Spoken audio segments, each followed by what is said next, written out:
pulls it, just reduces it.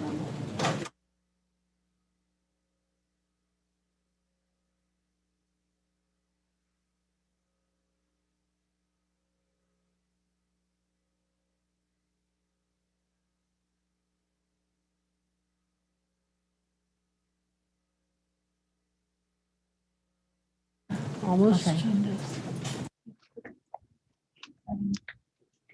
But why should it have to do this when it wasn't my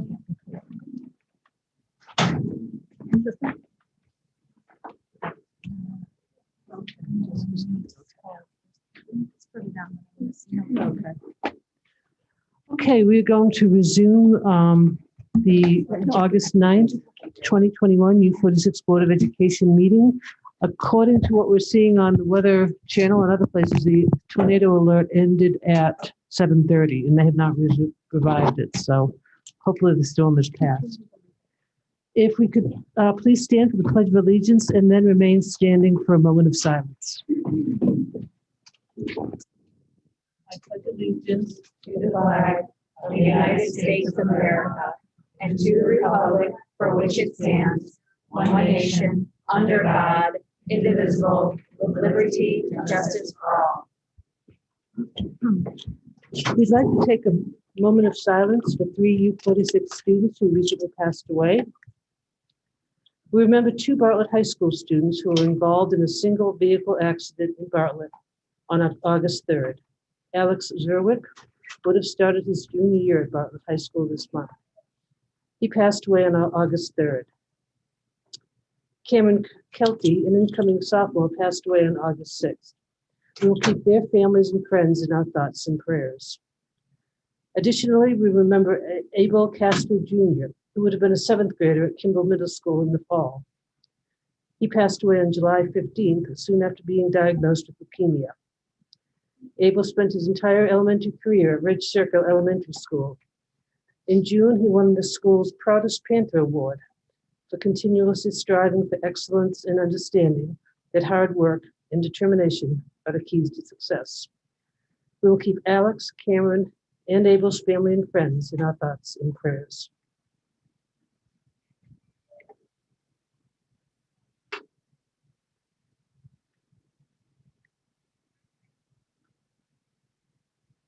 Thank you all.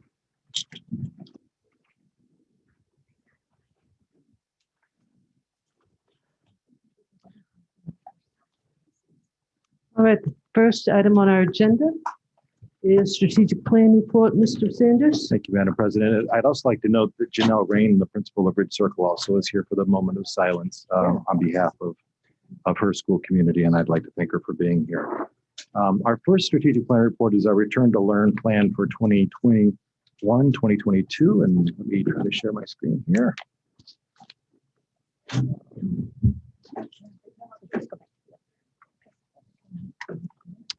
With me this evening is Dr. Suzanne Johnson, Deputy Superintendent for Instruction. In addition to Dr. Johnson, we have other members of the team who are on Zoom from their offices here this evening, and will be available to answer any board questions in addition to the 2 of us. I do not want to spend a whole lot of time on this because the plans haven't changed, or there's some pieces have changed, but not so much considerably that we need to go through and read slide by slide, but we will go through and give the latest updates. First of all, we'll start with some celebrations, have a quick discussion about what school will look like when students return a week from today, give the board the update on the latest guidance we've received, share the final plans for our return to in-person learning, provide examples of when prevention strategies may be reduced, and then give an overview of testing and quarantine procedures. So our celebration is unlike last year. All 37,000 students will return for full day in-person instruction. We now have technology support for every student, pre-K through 12th. All schools were provided funds this year to welcome back their families and students. And we were able to waive all instructional fees for the year for our families. More importantly is that we now know more about COVID and how we can prevent the spread through our prevention strategies. So one of the things we wanted to at least share briefly is what elementary school would look like. It will essentially look like a normal school year, school day would for any student in a normal, in any other normal year. The difference is that Students will, of course, be wearing masks. They will be seated 3 feet apart to the extent that we can. Again, masks will be worn. Our before and after school programs will resume. Breakfast and lunch will be served at no charge. We will continue to embed social emotional support within our work. Field trips will be able to resume as long as safety protocols can be followed.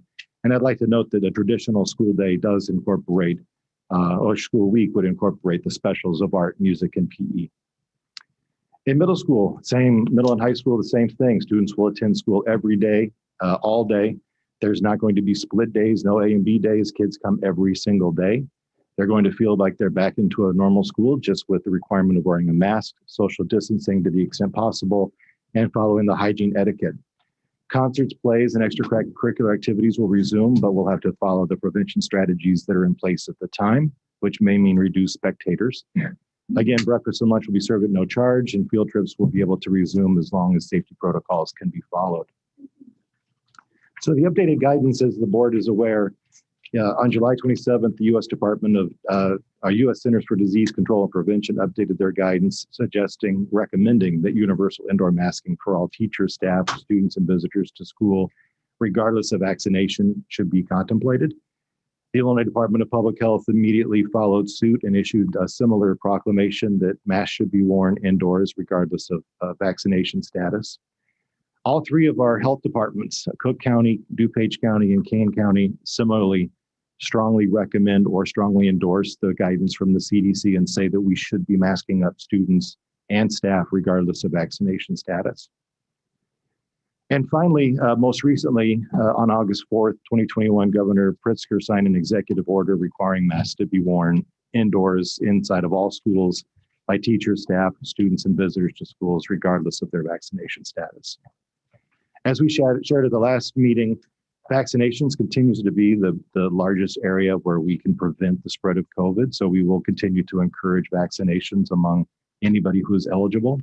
The second mitigation strategy will be the mask requirement, which is now in place across the state. The third is to socially distance to the extent possible. We'll talk a little bit more about that in our back to school update on some of the things that we've done to make sure that is occurring. Our screening and will continue this year, where families can opt their student into screening, meaning testing, using the SHIELD testing. Families will be sent forms to opt in to do the SHIELD testing if their student is not vaccinated. And we will monitor our data across our 3 counties within the school district and within our local schools as we identify cases using the SHIELD protocol. Again, I'm not going to go read these line by line. Vaccinations, of course, still being the highest mitigation strategy, followed by masks, social distancing, the screening and sanitation and hygiene etiquette that we have put in place. The other provisions, just to further discuss, is that decisions to remove any of our prevention strategies will depend upon, first and foremost, the change in the governor's executive order or whatever is in place at the time. But beyond that, it's based on our local data, the community spread, vaccination rates within a school or department, and results of school testing using the SHIELD test. As a reminder to families in the community that we will not have self-certification for students or staff, no temperature checks, so there's no applications you have to check before your child is sent to school. But we do ask for everybody to monitor their symptoms and remain home if sick. Contact tracing will continue, and our nurses met all day today in an in-service preparing for that to occur next year. And quarantine will still be necessary for some students. So best ways to prevent being quarantined is, number 1, making sure you're vaccinated. Number 2, ensuring that the mask is worn and that we're socially distanced. And the third is to sign up for that SHIELD testing, which is another way that you can prevent your child from being kept home in a quarantine. Occupancy for buses will not be limited, but again, masks must be worn pursuant to CDC guidance and the state mandate. Food service will proceed with social distancing to the extent possible, but not with the full 6 feet of social distance. And we still have this on this slide that we are discouraging visitors to schools, but I would like to note that we still will have visitors to schools for things like IEP meetings, parent-teacher conferences, and other events that will bring families inside of schools. For those who do visit a school, masks will be required to enter any facility. The quarantine protocols Mr. Judge went through with you at the last board meeting. I would rather just note that we continue to await additional guidance from IDPH and our local health departments with the flow chart of how you either enter or exit the quarantine status. And we do expect to get that before too long. With that, I'm going to hand it over now to Dr. Johnson to talk about instruction during times that students are quarantined. Dr. Johnson. Sure. Thank you, Mr. Sanders and the Board of Education.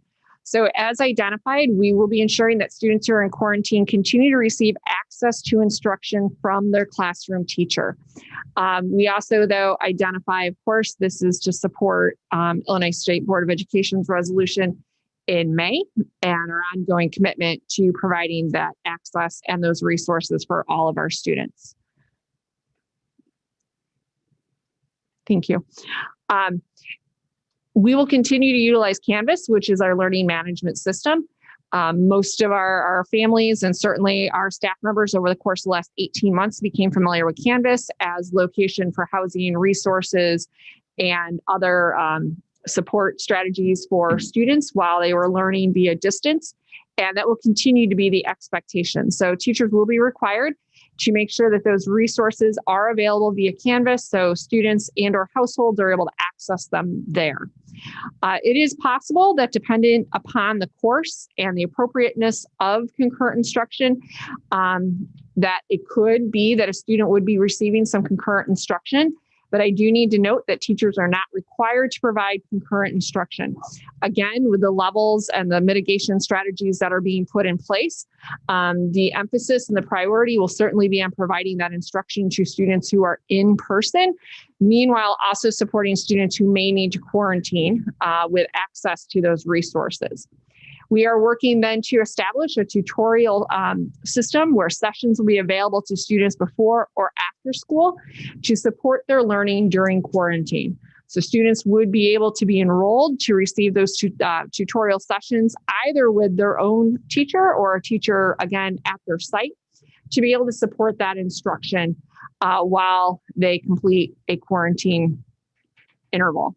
And finally, ongoing review of our data and this instructional model to determine if revisions are needed based on the needs of our students and what we are identifying throughout the course of the year as well. So as we've highlighted previously in updates to the Board of Education and to our communities, it'll be important that we're flexible and we're also responsive as data may shift and the needs of our students may shift as well.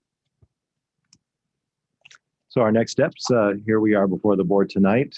We will send communication out to families tomorrow. We actually sent this presentation earlier today to all staff so they were aware of what we were bringing forward this evening. And a week from today is the first day of all of our students in kindergarten through 12th grade. And then a week following that will be all of our preschoolers returning for their first day. And with that, we're welcome to take any board questions. Are there any questions from the board? Melissa? So on the tutorial sessions, are teachers taking part in those tutorial sessions or other staff members? How? So those would be ETA positions. So Okay. The goal in our efforts will be to continue to finalize that process with the Elton Teachers Association, but those would be teachers supporting those tutorial sessions. Okay. And so teachers will still be able to, if they feel it's workable within the classroom, to do some of those lessons concurrently. They're still going to have the ability and the equipment to They do would that. still have the option to do that. And again, for tremendous kudos and appreciation to our operations team, who has continued to work to enhance and get those resources out to all of our classrooms.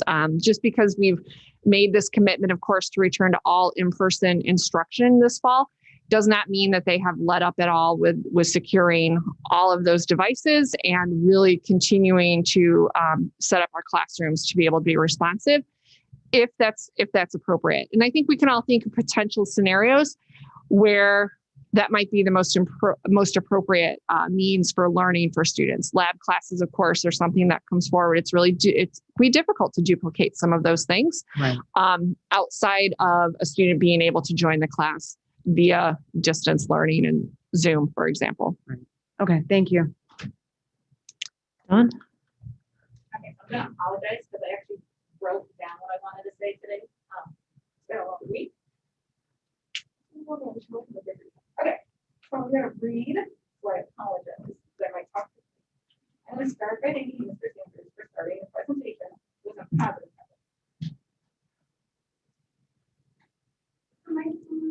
Okay. Let me start by thanking Mr. Sanders for starting the presentation with some positive highlights. My hope was for this year to feel more like 2019.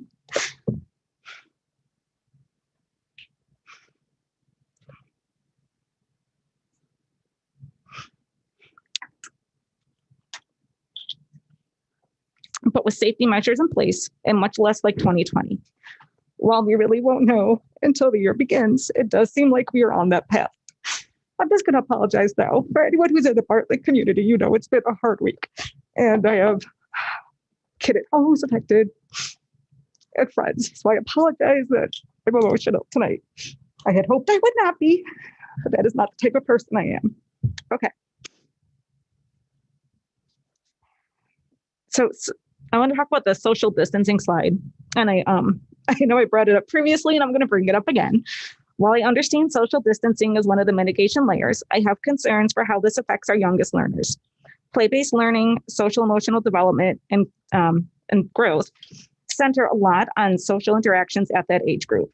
I am hoping that especially as we have testing in place, that we can keep really open conversations between our teachers and teams to make sure that are getting food when it comes to social interactions to really skills younger children are looking to get at that age.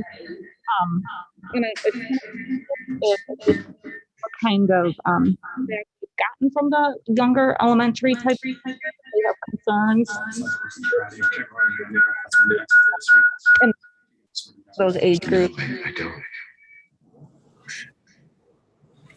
I'll ask Dr. Johnson. Last year, I'm not sure if we had any specific for the early classrooms. And I'm not sure what's going on with the audio.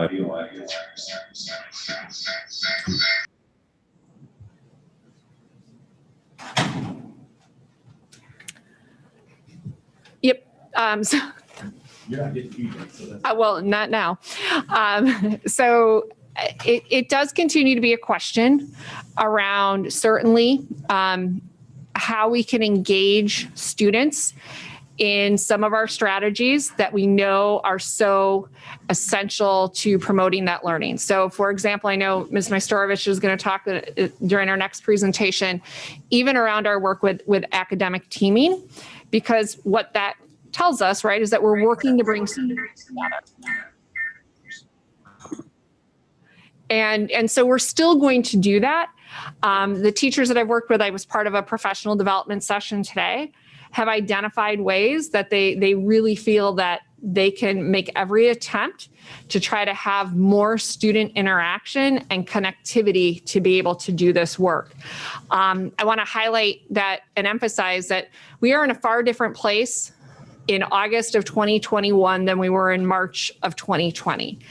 And I think, again, recognizing the creativity and the commitment to our students, I'm convinced our colleagues are going to work as hard as they can to be able, to your point as you started, Ms. Martin, make it look a lot more like 2019 to the best of their abilities. We will still need to make sure that we are cleaning and sterilizing and doing all of those pieces that maybe we didn't have to do in 2019. But I can tell you the conversations I've had is definitely, how can we do more of the connectivity and the engagement with our students? How can we do more of the guided reading circles again? How can we do more of the guided math again? And really getting back into classrooms and giving consideration to that. And it will look a little bit different. I know we've had lots of requests from our primary teachers to be back in classrooms this week to be able to set up their classroom and to be able to work through these different scenarios. So I don't want to mislead anyone. I don't want to tell you that it will look exactly like it used to, but I think that's every intention and interest of our colleagues is to get back to as much as we can. And just to speak on behalf of some of the teachers that you and I visited classrooms last spring when we reopened for the hybrid model, and then when we started going every day in person. And the teachers were really creative, especially at those earlier grades, at ways to engage not only their kids, their Zoomies, but their roomies, and to try to make sure that that social interaction still occurred, even though it was obviously less than, at that moment, 6 feet. But they really were innovative at most of the classrooms that I was able to visit. And I'm sure that innovation will continue this year. And then I just had one totally separate question. So slide 13 goes back to talking about the screening a little bit. Do we know when families are going to be getting more detailed information on the test to stay program and how SHIELD is going to work and how that really is going to affect the quarantine? As a parent, I haven't seen anything yet, but so I wasn't sure if that was. Sure. I thought that Health Services had already sent information out for the opt-in, but I'll double check that and we'll make sure that that gets out to families if it has not gone already. I thought we had sent it once, but I'll double check that.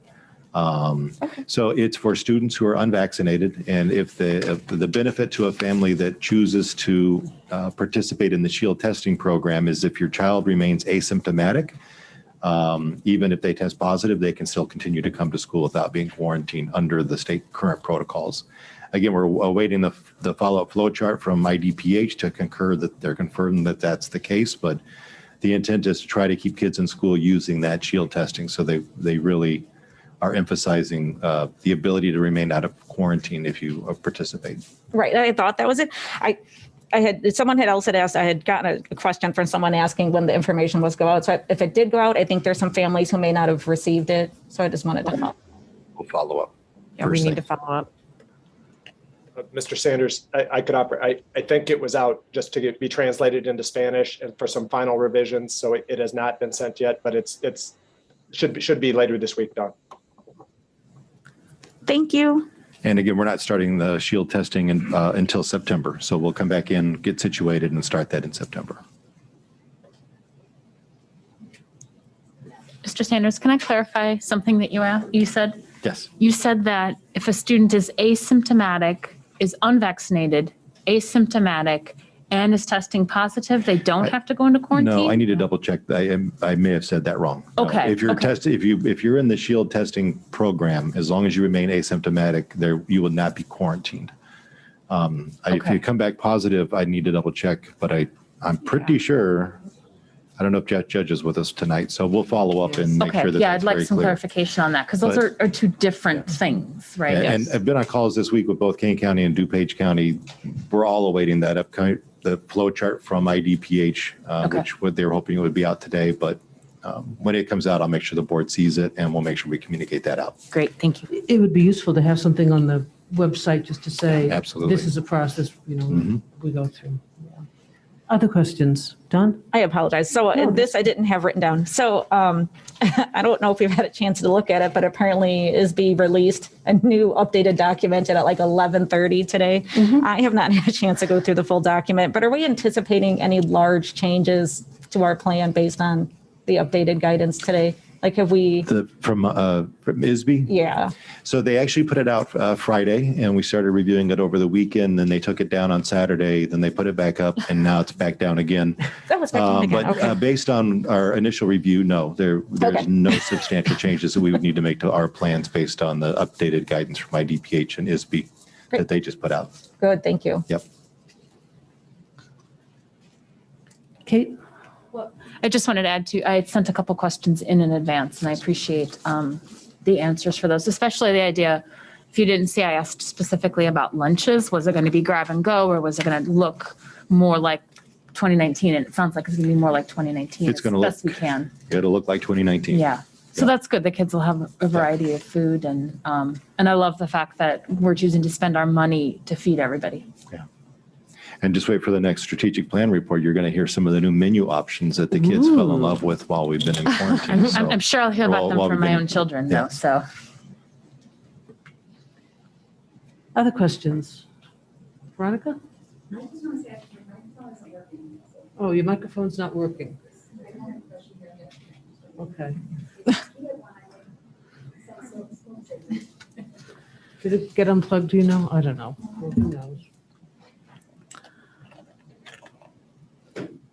we can do is if she has a question, maybe we could switch seats for a minute and you can come down to my computer.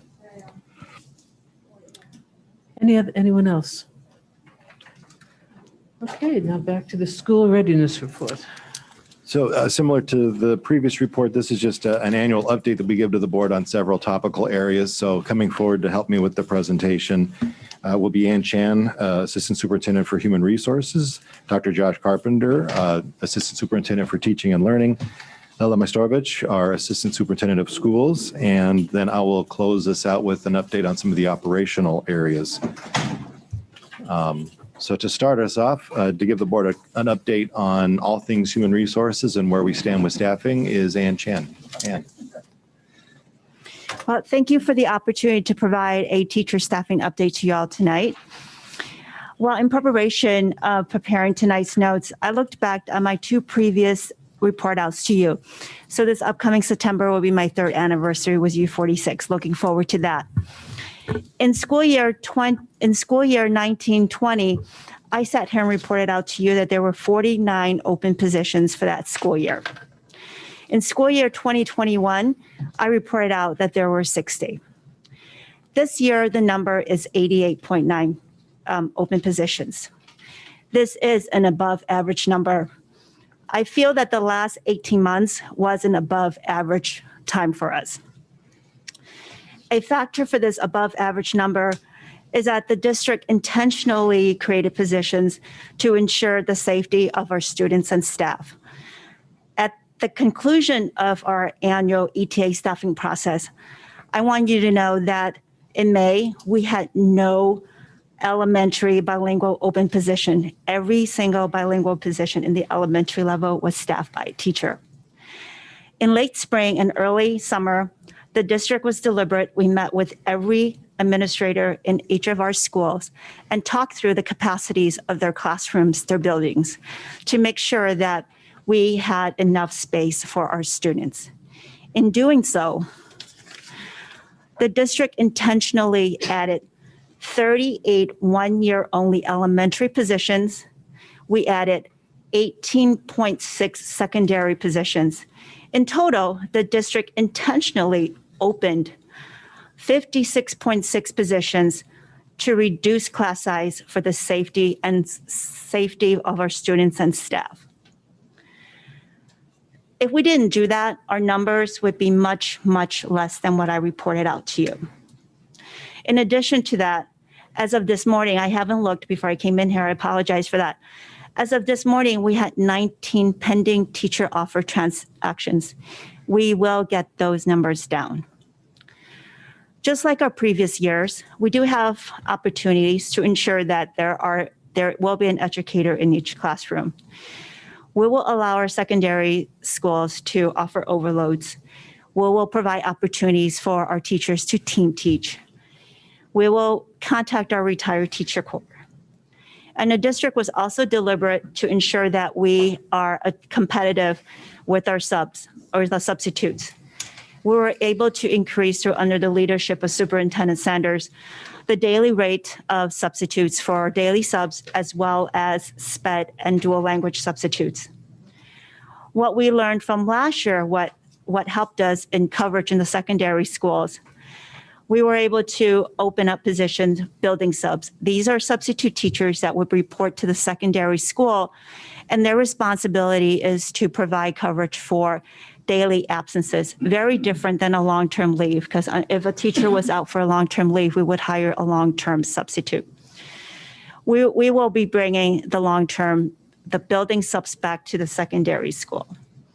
So with that, I know the number seems high to all of you right now that I'm reporting out, but the district does have interventions and teachers in the pipeline. I do encourage all of you, if you have any networks out there, please encourage all of them to go to our website at www.u-46.org and please click on the career tab to review all the opportunities that we have. Thank you. And as a follow-up before we transition over to Dr. Carpenter, we're not alone in this as a teacher shortage. It's not just a U46 issue. It is really an issue in all parts of the state and the country when it comes to teaching shortages. With that, I'm going to hand it over to Dr. Carpenter to give the board an update on some of our professional development and offerings that we've been providing. So positively, we welcomed 130 new teachers last week for new staff orientation. So yes, fantastic. And we will continue to provide new staff orientation as we onboard teachers throughout the year. So that's exciting. And we certainly have a process in place to support teachers as they, not only when they start, but as they continue throughout. So while last week was the official kickoff for new staff orientation, we began teaching and learning onboarding almost 2 weeks ago. We started with our new dual language and specialized student service staff, where we provided professional development over the course of a week for dual language implementation. And with our special education staff, we supported them from a case management standpoint and utilizing our Embrace system, which is our special education IEP system that we purchased a few years ago. So we provided professional development really over the course of the last couple of weeks for our new staff. So new staff orientation allows for a balance of both content and general information that we provide for our staff. While at the same time, we provide very important opportunities for our new staff to acclimate at their site, to be able to interact with site administration and continue the planning process that we start officially during new staff orientation. We have also begun the process in earnest of matching all of our new teachers with their mentor. And so those 130 new staff members, they all get a mentor, and they're matched utilizing a process that we have developed internally. And those new teachers will be in our mentor program for 2 years. So currently we have over 350 teachers in our mentor program that are either being mentored by a one-to-one specialist or one of our full-time mentor specialists. We will again utilize our 8 professional practice or professional development days over the course of this year. These days will continue to support our curriculum development and implementation, building and district strategic initiatives, and also allow for staff choice. Finally, and in conjunction with our new staff orientation, we also welcomed new administrators last week, and we're able to provide some professional development for them regarding various systems such as our teacher appraisal plan and process. So that concludes my update. Thank you. Ms. Majstorovic is now going to give the board an update on our U46 Rising work. Yes, and thank you so much for the opportunity to give you an update this evening. So I am so excited to be able to share with you the work we're doing to kick off U46 Rising. As you are aware, last spring we entered into a partnership with Learning Sciences International and kicked off U46 Rising to ensure that every U46 student has access to high quality instruction every single day so that they are proficient or higher on all of our standards. And this work couldn't be more exciting. So I'll talk to you a little bit about the first thing we did. Back in May, we had put out an application for our schools for rigor and equity, and we identified 5 elementary schools who will be our schools for rigor and equity for the 2021-2022 school year. We have 1 in each elementary network. So in the Bartlett network, we have Laurel Hill. In the Elgin network, we have Channing Elementary.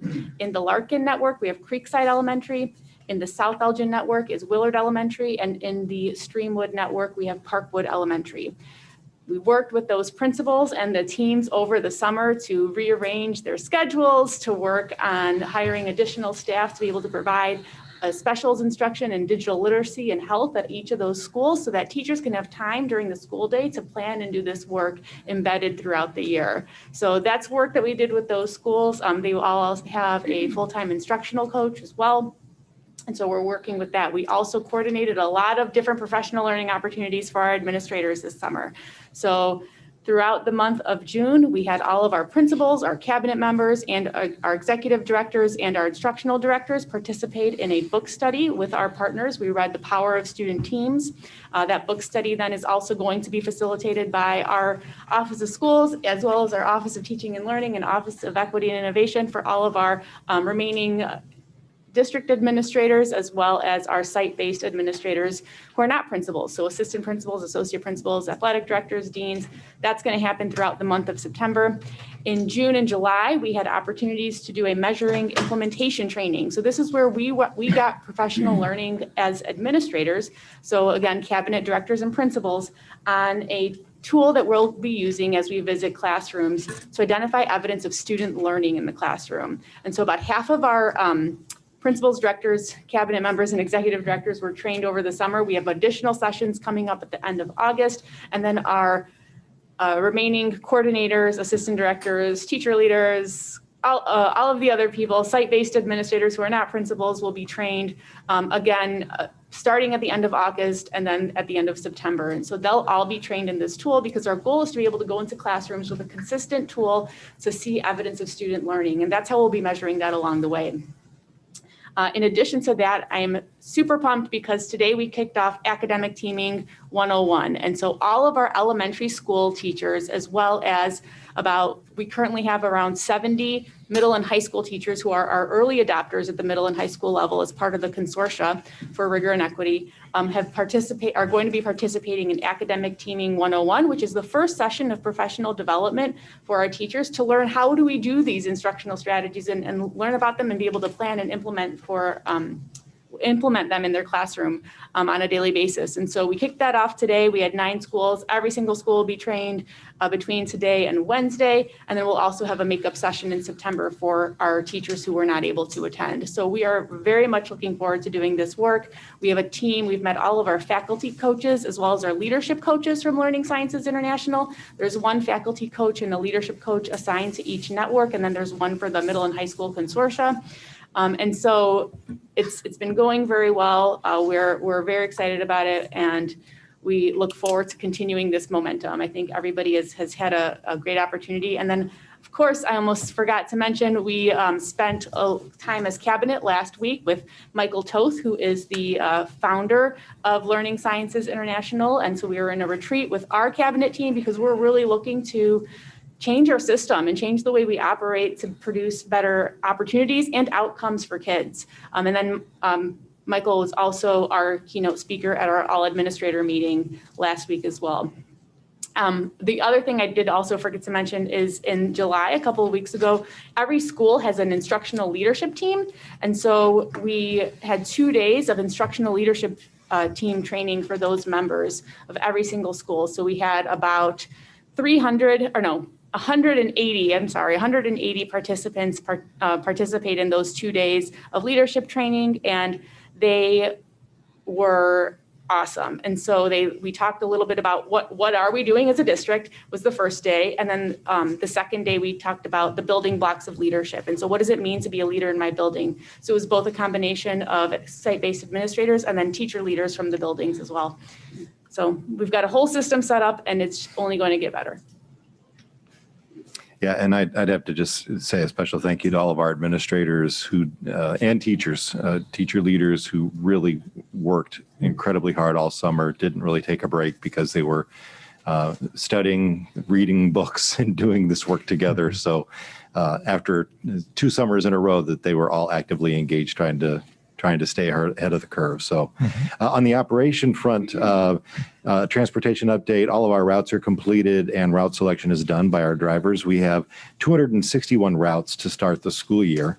Unfortunately, we only have 267 drivers that are available as of today. So much like teachers, we're also struggling to find drivers like other school districts are.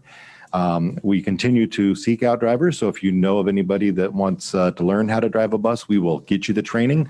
And it is a good wage job. So please come see us if you're interested in being a bus driver. We need a total of 300 drivers typically within any given school year to make sure that we're fully covered. The fleet is in excellent shape and ready for the first day of school.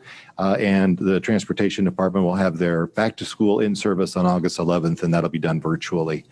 On the plant operations side of the house, I know Ms. Downs is with us tonight. She reports they completed over 40 million of budgeted capital projects this summer. They've completed countless internal projects, including cleaning buildings, even though buildings were increased, the usage was increased exponentially with summer programming through all the different programs we offered. They also executed our new cleaning contract with the secondary cleaning contract company to better support our cleaning initiatives. They assisted in the setup of classrooms and common areas district-wide based on the updated guidance, and they updated cleaning procedures as it relates to the pandemic. Business Services has worked to furnish the 1019 Chicago building, which will be the Family Welcome Center. All equipment purchased and will be installed, and we'll have a ribbon cutting for the board, hopefully on September 30th for the new U46 Welcome Center. We'll have many district departments moving their district records, registration, early childhood, and project access, to name a few. Some of the other key areas, library furniture and fixtures and equipment were updated at Abbott, Ron O'Neill Elementary, Ridge Circle, Hanover Countryside, and Sunnydale, and also Ridge Circle. Student IDs will be available in all the buildings on Tuesday, which would be tomorrow. And that's for all schools, I believe, elementary, middle, and high school. And that also includes IDs for all secondary staff. We have 6,200 Chromebooks that were purchased for our A&O replacement plan.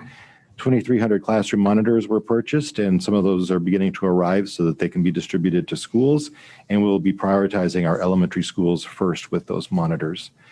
As the board recalls, we purchased 1,600 interactive boards that will be distributed across 25 elementary schools. Or that have been already distributed across 25. We collected back all the Chromebooks from seniors, and those have been redeployed to first graders for this upcoming school year. And we've also received some new iPads that will be in the hands of preschoolers and kindergarten students this year. As the board recalls, we bought an additional 2,300 desks, which were put together by our Plan-Out staff and deployed to elementary buildings. We also purchased and deployed 50 new ovens and 12 new gas steamers for food service to be ready to start serving food again. And then all curriculum adoptions the board has seen were deployed and are ready to go in our schools. On the food service side, I can't say enough about our amazing food services team.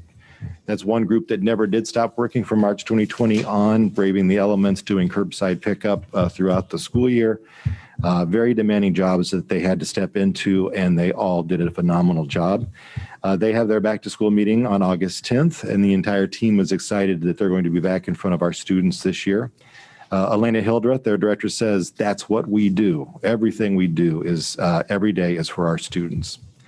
They're retraining their staff this week also on the point of service where you actually check off each student and what they take for a meal, because it's been 15 months since anybody's ever touched the system. So they're doing a retraining on that.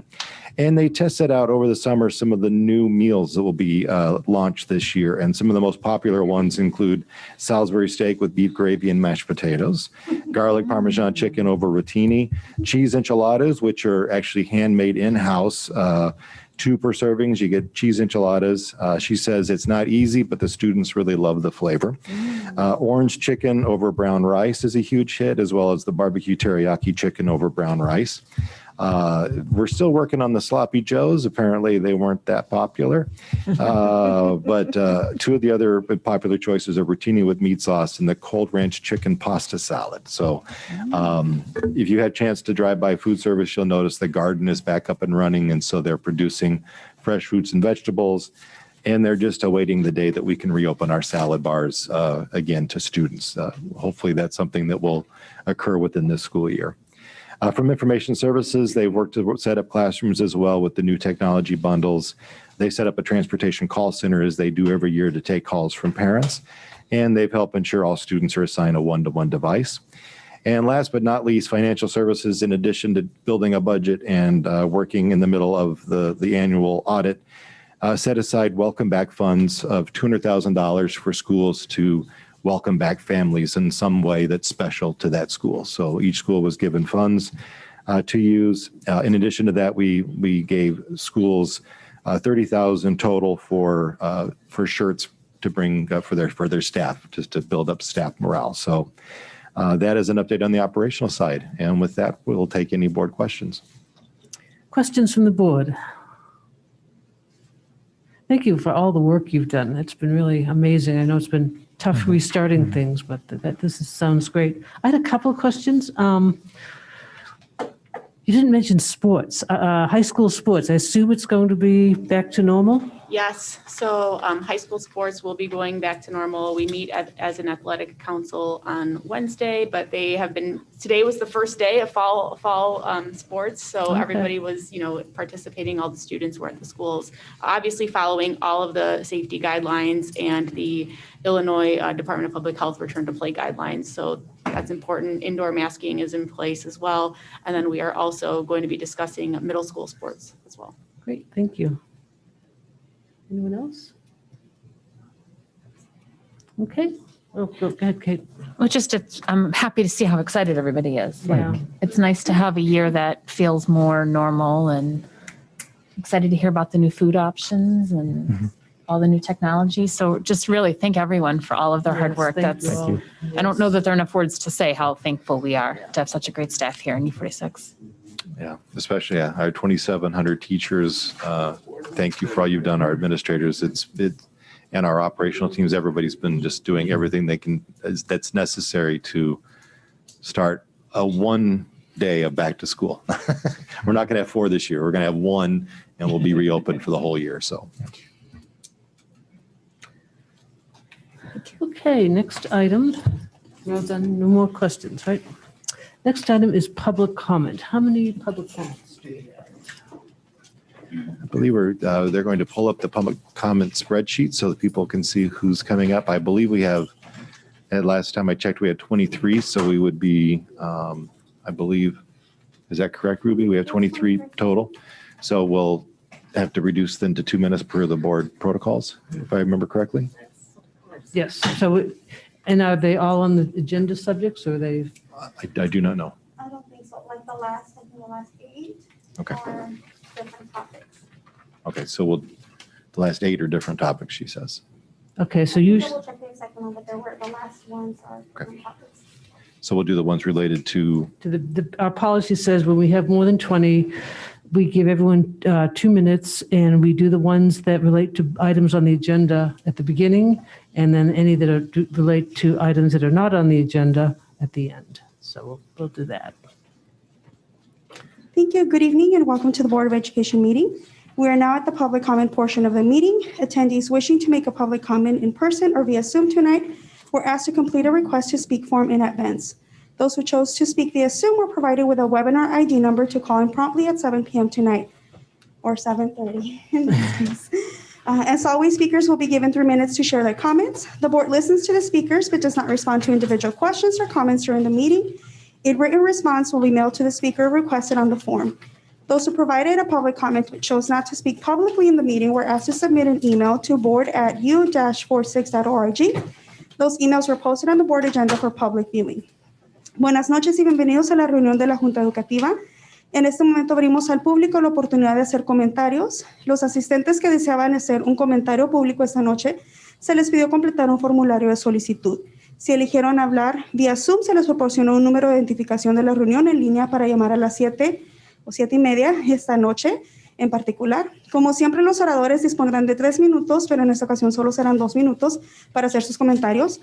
La Junta Educativa escucha preocupaciones y preguntas, pero no da respuesta durante la reunión. Si solicitó un formulario o recibió una respuesta, se le enviará por correo. Si pidió a los que proporcionaron un comentario público, pero decidieron no hablar públicamente en la reunión, se les pidió que enviaran un correo electrónico al correo board@u-46.org. Esos correos electrónicos se publicaron en la agenda de la Junta. Si necesita interpretación, por favor, le pido que lo indique antes de hacer el comentario público y yo le voy a poder proporcionar la interpretación. Muchas gracias. Thank you. And I also would ask people who are making public comments in this room to please leave your mask on when you're making your comment. Stick, I need the list of the people who are making public comments, which I can't see easily. Hold on.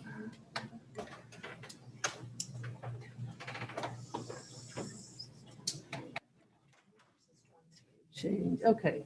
So Lisa Rossi is the first. Am I supposed to sit here? Yes, go ahead and sit. Any one of these seats will be fine. Is it 2 minutes or 3? 2 minutes. Okay. Okay. Last week I emailed the board and asked for specific scientific documentation to justify these aggressive anti-science and abusive protocols that you continue to force on our innocent children. The response I received was that I can fill out a FOIA request, which I will. But, you know, Mr. Sanders, I think you said it earlier that we know more, and I'm just asking to review that in detail. And Mrs. Martin, I just wanted to tell you that I appreciate what you said. There's no need to apologize. I feel just as passionate about a lot of things that are going on because I'm really worried about our kids. So no need to apologize with that. You continue to cite CDC information, so let's go with that. It's August 2021. Schools all over the nation have been open for well over a year. Studies published by the CDC conducted across the U.S. found that mandatory mask mandates do not make a difference in case rates in schools. 100% of pediatric COVID-19 deaths in the U.S. were children with significant pre-existing conditions. Most of them can't even attend school because of their conditions. The mortality risk for children without serious pre-existing conditions is effectively zero. I don't know why this is not being shared with parents. Let our children breathe. We all know that the government and many entities are censoring factual information about COVID. It's out of control. Masks do not work. The dirtiest part of our bodies is our mouth. Why would you sniff the bacteria that comes out of your mouth all day long and force that on children? That is wrong and psychologically harms them.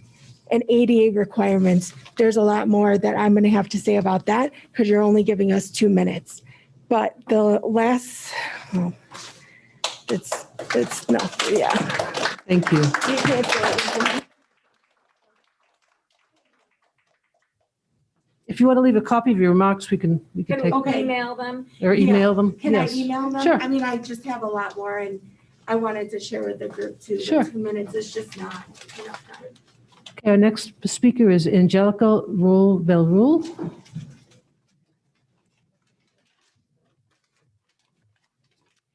Good afternoon. My name is Angie Rule, and I'm a mother of 2 children attending U46 school district. I'm sick to my stomach knowing that you will continue to play a political game and mask children and treat them like they are Nazi Germany concentration camps. The governor's executive orders do not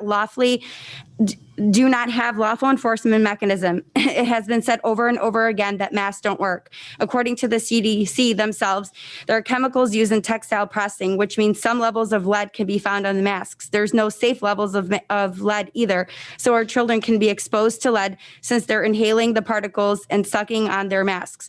Coronaviruses and other respiratory illnesses are spread by aerosol particles small enough to go through our masks. You cannot make this virus go away by masking and vaccinating people. How long will the circus go on for? Why are we masking children when we did not do this for the common flu or an influenza? Most people with positive cases are people who are vaccinated. This is because they're shedding pathogens. So why would you treat them differently than the unvaxxed? Your quarantine rules are unlawful. You need parental consent or a court order to do so. If you follow the science, you would know that no vaccine stops infection. Stop pushing them on our children. You have received very bad science guidance and want to experiment on our children. What will be the long-term side effects from masking our children all day? I know what is best for my child, and I did not sign up to co-parent with the government or the school district. I know what is best for my child and can make decisions on my own without your help. What will the school district do when children show up without masks? You can't force anyone to put on a medical device. It's against the Constitution. You also cannot take children's rights to a fair education. According to the U.S. Department of Education, COVID-19 Handbook, Volume 1, no disciplinary action should be taken against a student who does not wear a mask. Thank you. Thank you.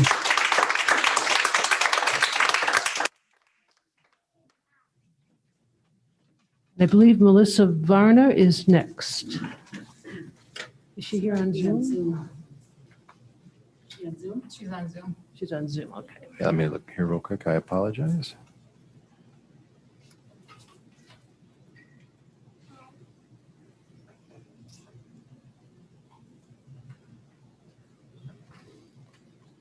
What was that? Can you remember the last name again?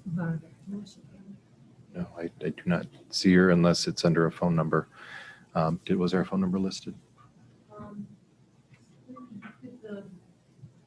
Could you put up the names again? Is there a phone number listed with this? No. So Melissa Varner, if you're on Zoom, can you raise your hand? Yeah. Okay, we will come back to her then. Okay, next person is Corey Duncan.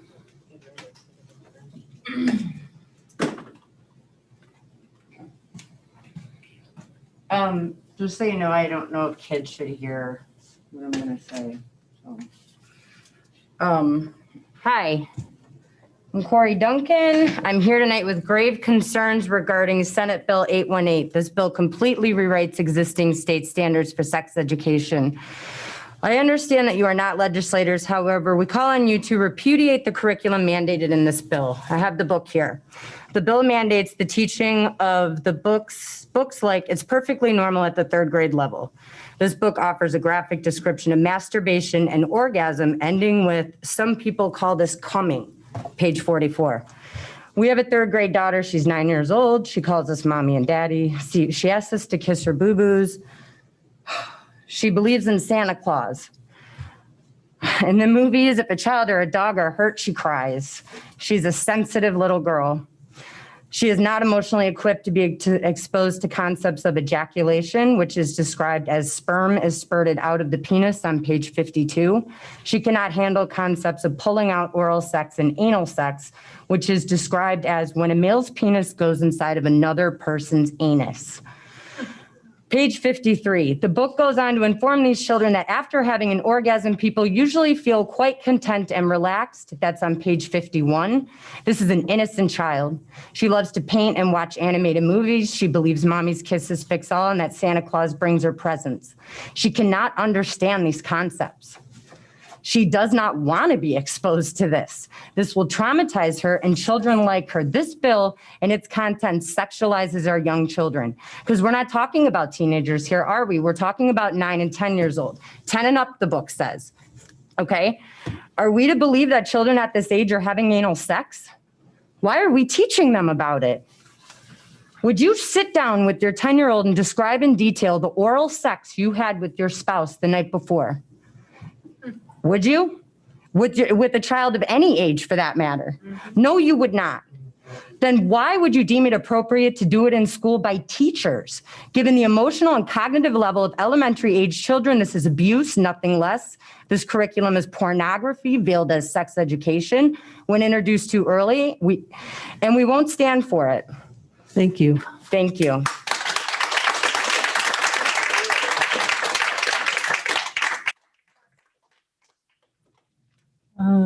Karina Gomez.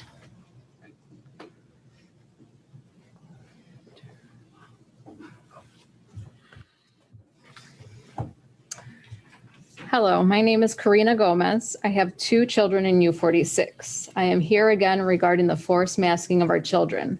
The governor of Illinois wants us to believe that the state is experiencing a public health emergency that requires forced masking on kids. He did permit revenue-generating Lollapalooza with thousands of people in close contact a little over a week ago. A few days later, the overreaching announcement came of the mask mandate for K through 12 schools. Our children spent their summer being carefree and somewhat normal. Days were spent with friends at the pool, in church on Sundays, or shoulder to shoulder at fests. Most of them were maskless the entire time. Now to say that they must cover their breathing holes for 6 to 7 hours a day is ridiculous. There is zero evidence or data that supports masking our children in school.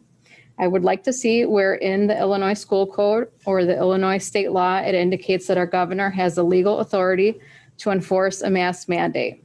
So please, I would like someone to get back to me with that information. Why is no one questioning this? Is everyone here to collect a paycheck, pension, and benefits? Is there pressure from the unions? We would like to understand why so many are staying silent. We need people with courage and bravery to step up for our kids. I understand it is not enjoyable to be the one speaking out. I understand the possibility of being reprimanded. If you know this is wrong, say something. You have an army of parents behind you that will support you. The elite of the world can carry on and party it up without masks or vaccine mandates, but our kids can't breathe freely. We all need to wake up. We cannot keep sacrificing our children. They have rights too. Parents have rights and know what is best for their children. If we spent the week with no TV or social media, would we know we were in a pandemic? Enough is enough. We need to get our kids back to normal. Thank you for your time. Thank you. Oh, okay. We're going to go back to Melissa Varner. Ms. Varner, I've unmuted your phone. If you could, you have your 2 minutes with the board.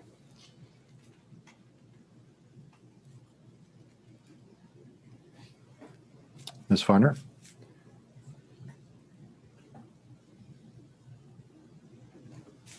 Okay. Apparently she's not still on the phone. I'm not sure. Okay, well, we can come back to her. I believe Gloria Duran is next.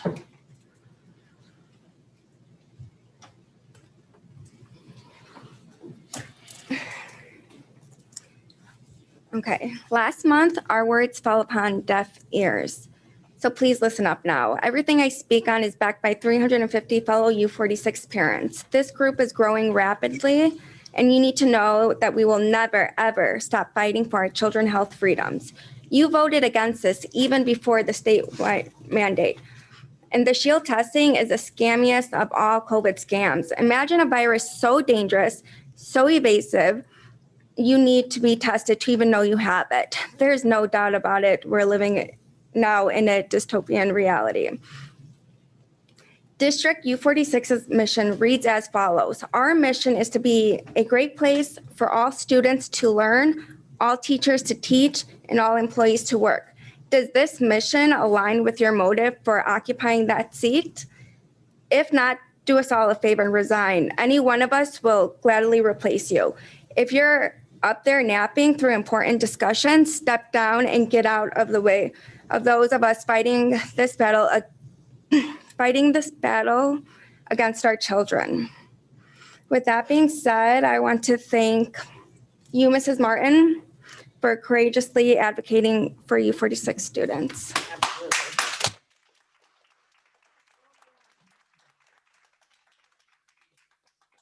Our next speaker is Maciej Januski.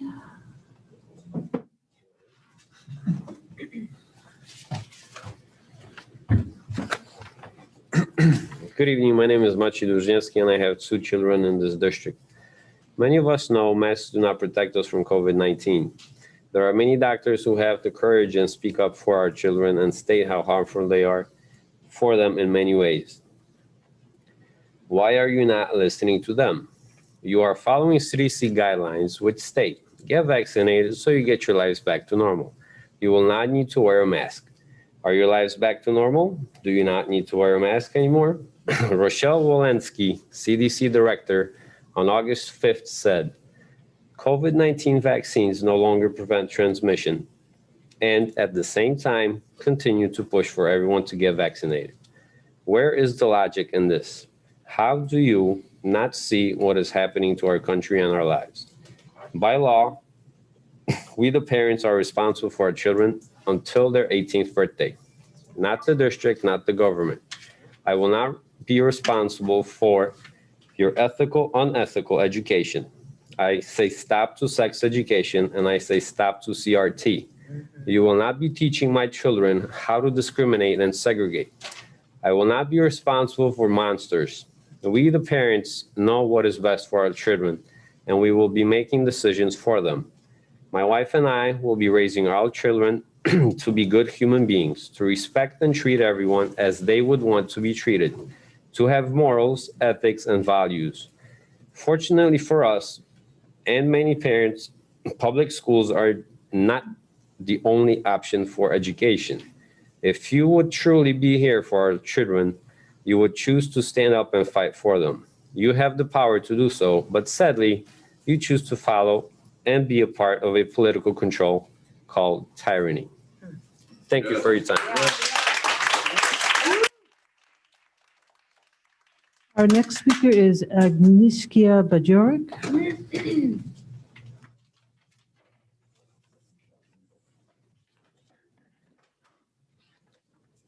Hello, Please leave your mask on. My name is Agnieszka Bajorek. I'm a mother of 3 kids in U46. I will tell you my experience.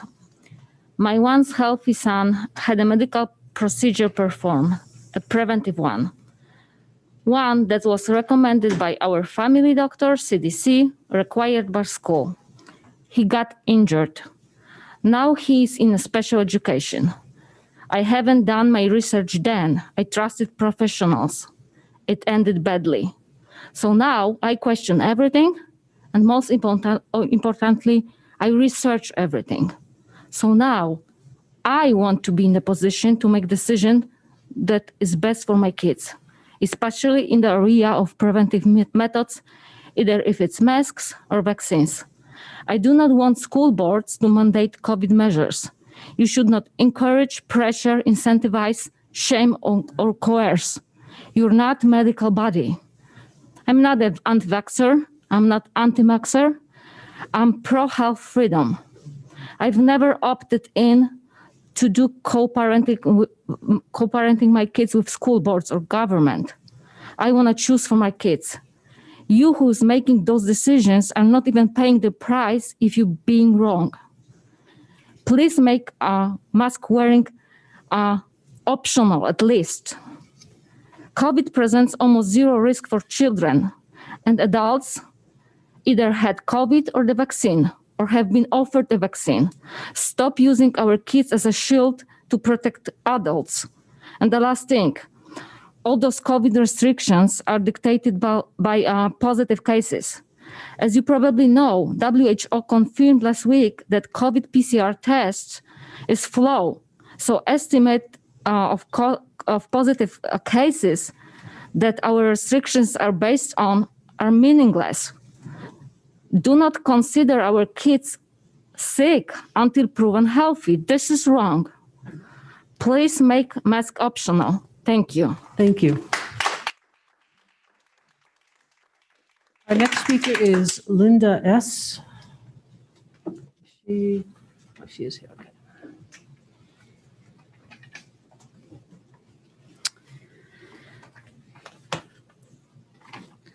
We're being asked to follow the guidance of the CDC, and as critical thinkers, we should really question why.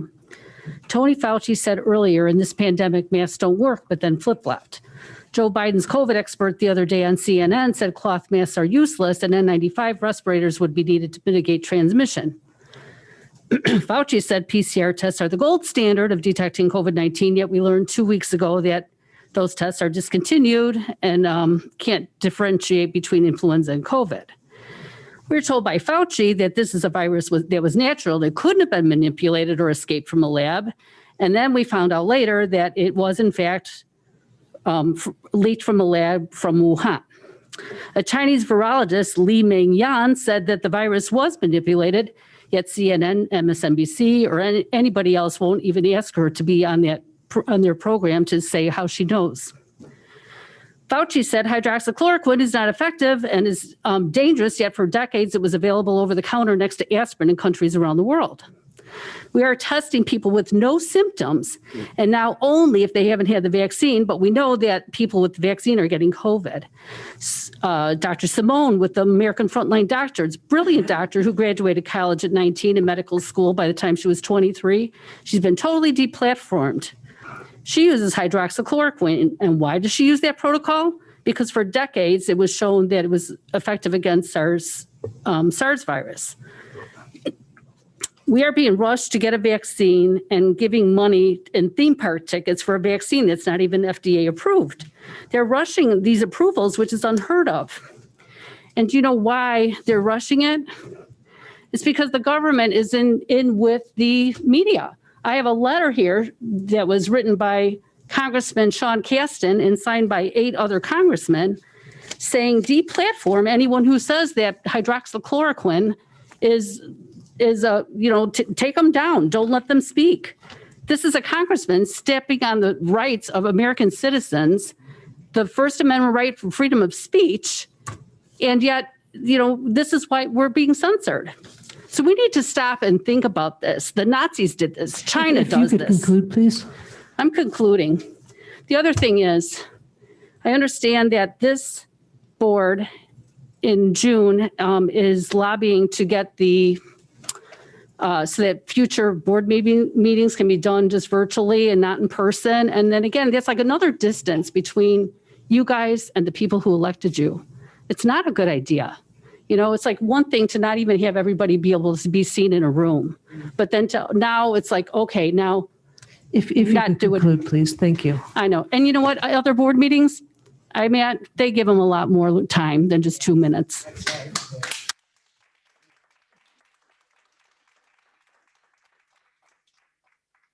Melissa Varner? She was right online, which we tried to go back to, and there's a Galaxy phone that continues to raise their hand. Should I see if that's her? Sure. Okay, we'll try.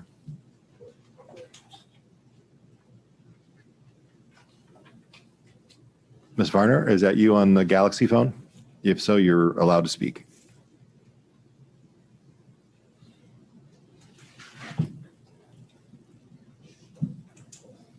No. Okay. No. All right, we'll try again in a little bit. Carrie Oldenburg?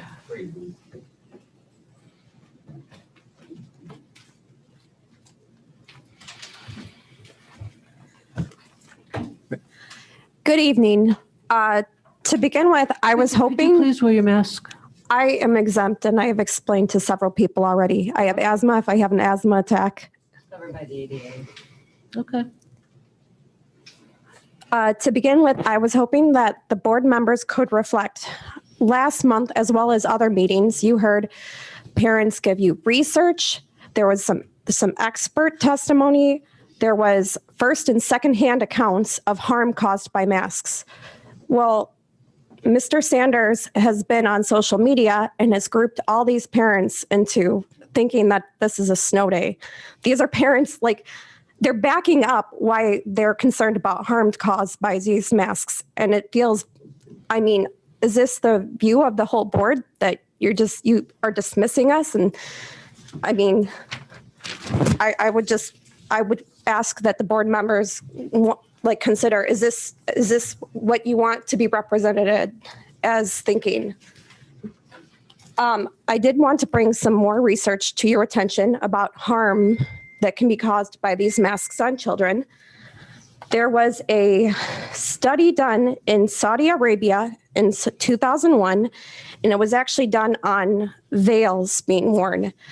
I'm using a study because there isn't long-term studies done on masks being worn, and this is the best I could come up with for long-term data. The women who regularly wore veils had higher rates of cardiovascular issues, bronchial asthma, and common cold. I mean, considering we have a lack of long-term mask use data, but we have this. Why are we forcing masks on children in schools?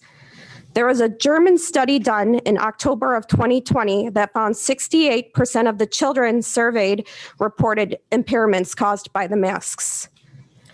In 2008, a study was done on surgical masks to see if they decreased blood oxygen for surgeons. And it was found that after an hour, there was a significant decrease in their blood oxygen and an increase in their heart rates. If you could conclude, please. And if you want to send us your remaining comments, that'd be fine too. That was the last study I wanted to mention. And I just wanted to say that they noticed that there was age was a factor as well, which could indicate with children, since we don't have any more RCT studies with children. I did want to comment on the threat of disciplining children who cannot medically tolerate masks.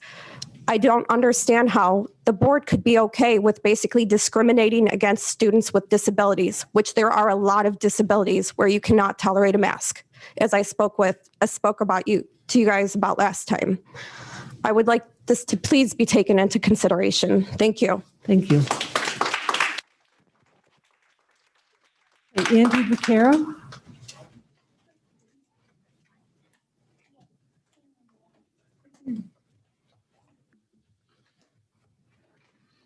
If you're a teacher who supports CRT, I say shame on you. Shame for sexualizing our kids. Shame for teaching them racism. This generation is not racist. This is dangerous Marxist communist indoctrination that comes from the Marxist organization, BLM, who backs the teachers' unions. There's no place for this here. Then in the beginning, I heard you guys have rules for the vaccinated, rules for the non-vaccinated, rules for vaccinated, non-vaccinated. That's segregation. And I don't see why you would have that. CNN, Fauci, and MSNBC have already said that vaccinated people are spreading mutated viruses. Israel and other highly vaccinated countries are reporting that 95% of the people that are hospitalized for COVID were vaccinated. So what's the difference? Vaccinated people are getting sick.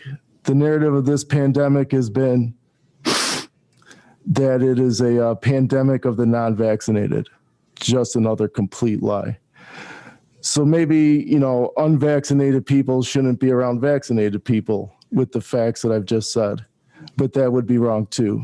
So COVID is here, like the flu and other viruses. It isn't going anywhere. Treat it like the flu, like Florida and Texas is. Stop indoctrinating our kids. Stop messing with the children. Let's just get back to life. Thank you. Thank you. And Olivia Bucaro, I believe, is next.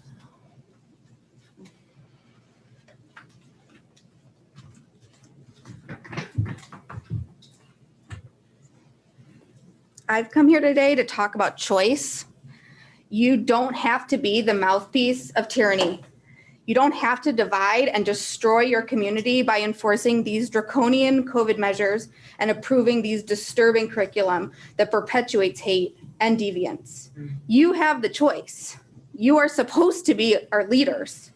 When the American Rescue Plan Act was written into law, allocating $112 billion to public schools on the condition that they comply, they knew you'd choose the money over the rights and wishes of your students and families. When they've introduced books and modules that promote radicalization, they know you'll spinelessly bend to the wokeness instead of considering the moral and psychological ramifications. Right now, you are accelerating the narrative of division that demonizes some children, victimizes others, and encourages sexualization among our most innocent and vulnerable population. If you cannot see the fundamental damage that these programs are perpetuating, then you are either completely asleep, willfully ignorant, or criminally complicit. There is an active effort to dismantle our society, and it is for the benefit of the billionaire class and them alone. It started with a virus amplifying fear to justify unfettered access to our bodily autonomy, holding unalienable rights ransom, conditional only to totalitarian measures. Now they work to divide our families, divide our neighborhoods, and destroy faith by manipulating our youth in schools. Think about it. Math is racist. You're a filthy disease carrier. You're a bigot. You're oppressed. You must fit into a box with a title and a pronoun. You must stay away. You must get tested. You must obey. You are grooming a generation to be stupid, incompetent, compliant, and subservient. We've had enough. We are angry, but we are far more than that. We are highly informed. We are highly motivated, and we are becoming increasingly engaged in the fight ahead. Don't be a pawn. Don't blindly follow the narrative that they dictate to you. Do the work. Do the research. I can tell you we are every day. There are lawsuits being filed today in this state. Thank you. If you could conclude, please. I will conclude. Thank you. We are organizing more. Until you wake up and think critically about everything that's progressed this past year, you will never understand the terror that we feel for the future of these kids.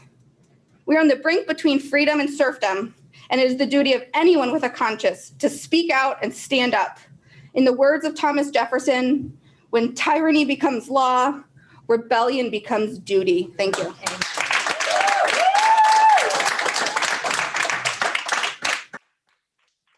Lori Kelly. So I have her on call. She wants to speak on a speaker. She can't call in through Zoom. You can come forward and Okay. put her on the microphone then.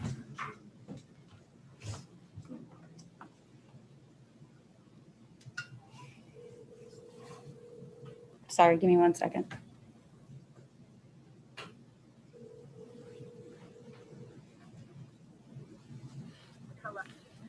Lori, you're on. Okay, thank you. My name is Lori Kelly, and I am speaking on behalf of hundreds of U46 employees who are afraid to speak up in fear of retaliation from you, the board. Employees should not be scared into submission of illegal practices in order to keep their beloved job. From day one of the COVID mitigation policy rollout, the school district has been in direct violation of the laws that protect us, and the union won't even support us. This is not Cuba, at least not yet. We don't live in North Korea. Unfortunately, if you brush up on history, we are headed down a path that looks like 1930s, 1940s Germany. We have our rights still. We are protected under the United States Constitution and the Nuremberg Code.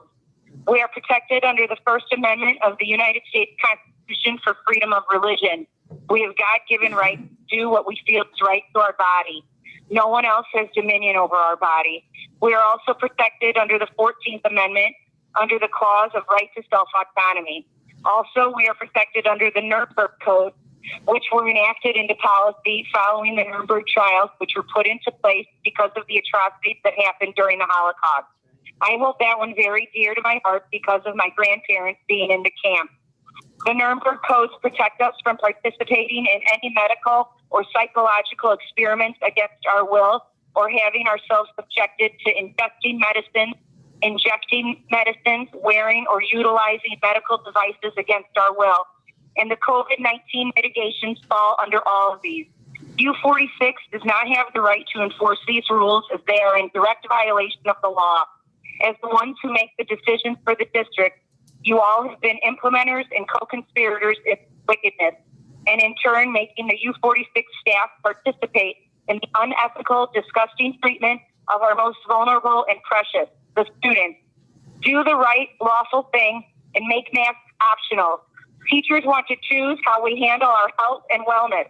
If we do not comply to this tyranny, are you prepared to fire us all? Thank you. Thank you. Our next speaker is Matt R., who is in there. Okay.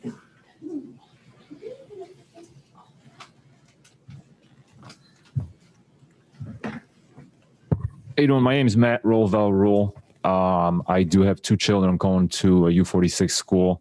I, unfortunately, unlike the other parents, did not sit here and write a fancy speech. They've done a great job on research and everything like that. Majority of my speech was actually based on everything that you guys said from the very beginning.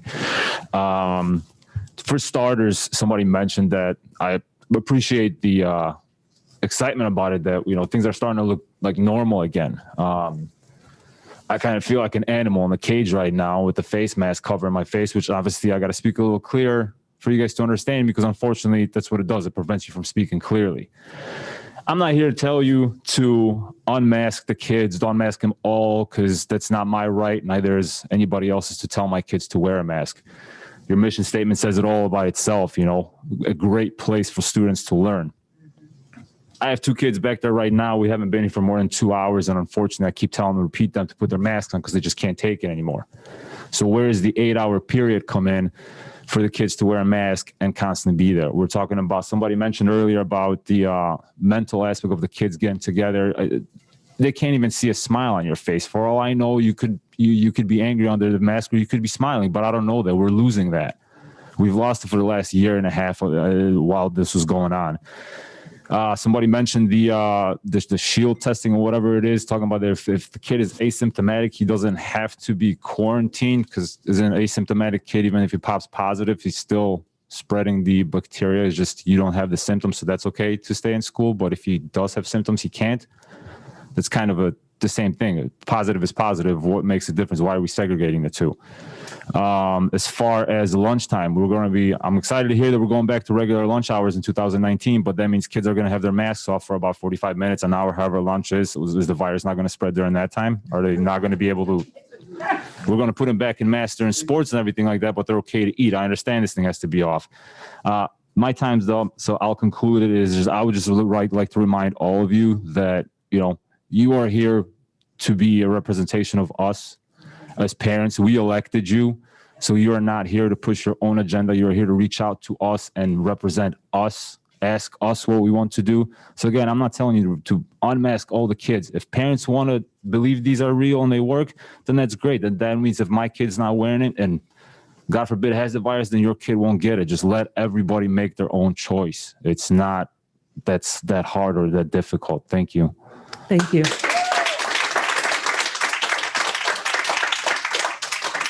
And Dr. Holly McNeil.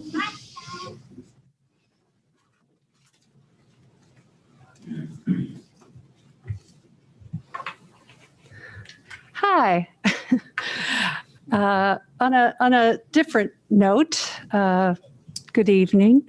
I am Dr. Holly McNeil, and I have dedicated the past 23 years of my life to be a teacher in U46. I've taught in 3 high schools and 3 middle schools, and I am here to thank the current Board of Education for the powerful Equity Matters Symposium. In all my years, and I'm getting up there, I've never experienced professional development like this. I've never come to a board meeting to talk about professional development. Teachers are tired and they don't want one more thing. And this was not one more thing. I found each of the keynote speakers refreshing, dynamic, and inspiring. And that was a tough call after a year and a half of what we had. Each of the speakers and each of the webinars were terrific. They were well thought out. They were encouraging, which I think all teachers need. And they were relevant to making sure that teachers are looking at all students and including everybody. I know that this was a team effort, both by all of you, as well as Dr. Teresa Lance and Ms. Lisa Jackson. I just want to say thank you, and we appreciate really fine professional development. We are actually aching for it to have something that's not wasting our time. And this was well worth our time, especially the week after school ended. So I just want to say thanks. Thank you. Did we get Melissa Varner? Yes. And then I'm going, since we had a couple of speakers who didn't address items on the agenda, I'm going to go ahead and let the rest of the speakers speak. And so I've allowed Ms. Varner to speak again using the phone number that she provided to us on her line. Ms. Varner, are you there?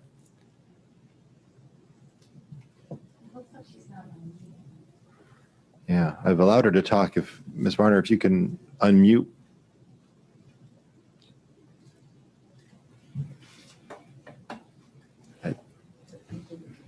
I still can't get it to.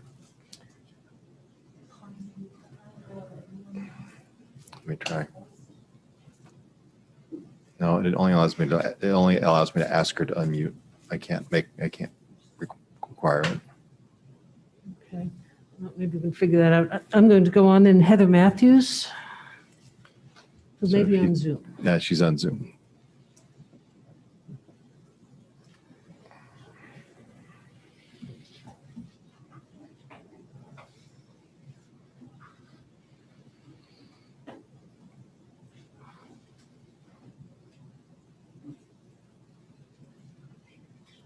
All right, there you go. Ms. Matthews, you are on with the Board of Education for your 2 minutes.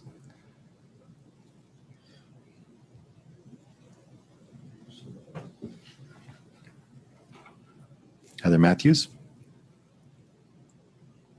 She's muted too, also.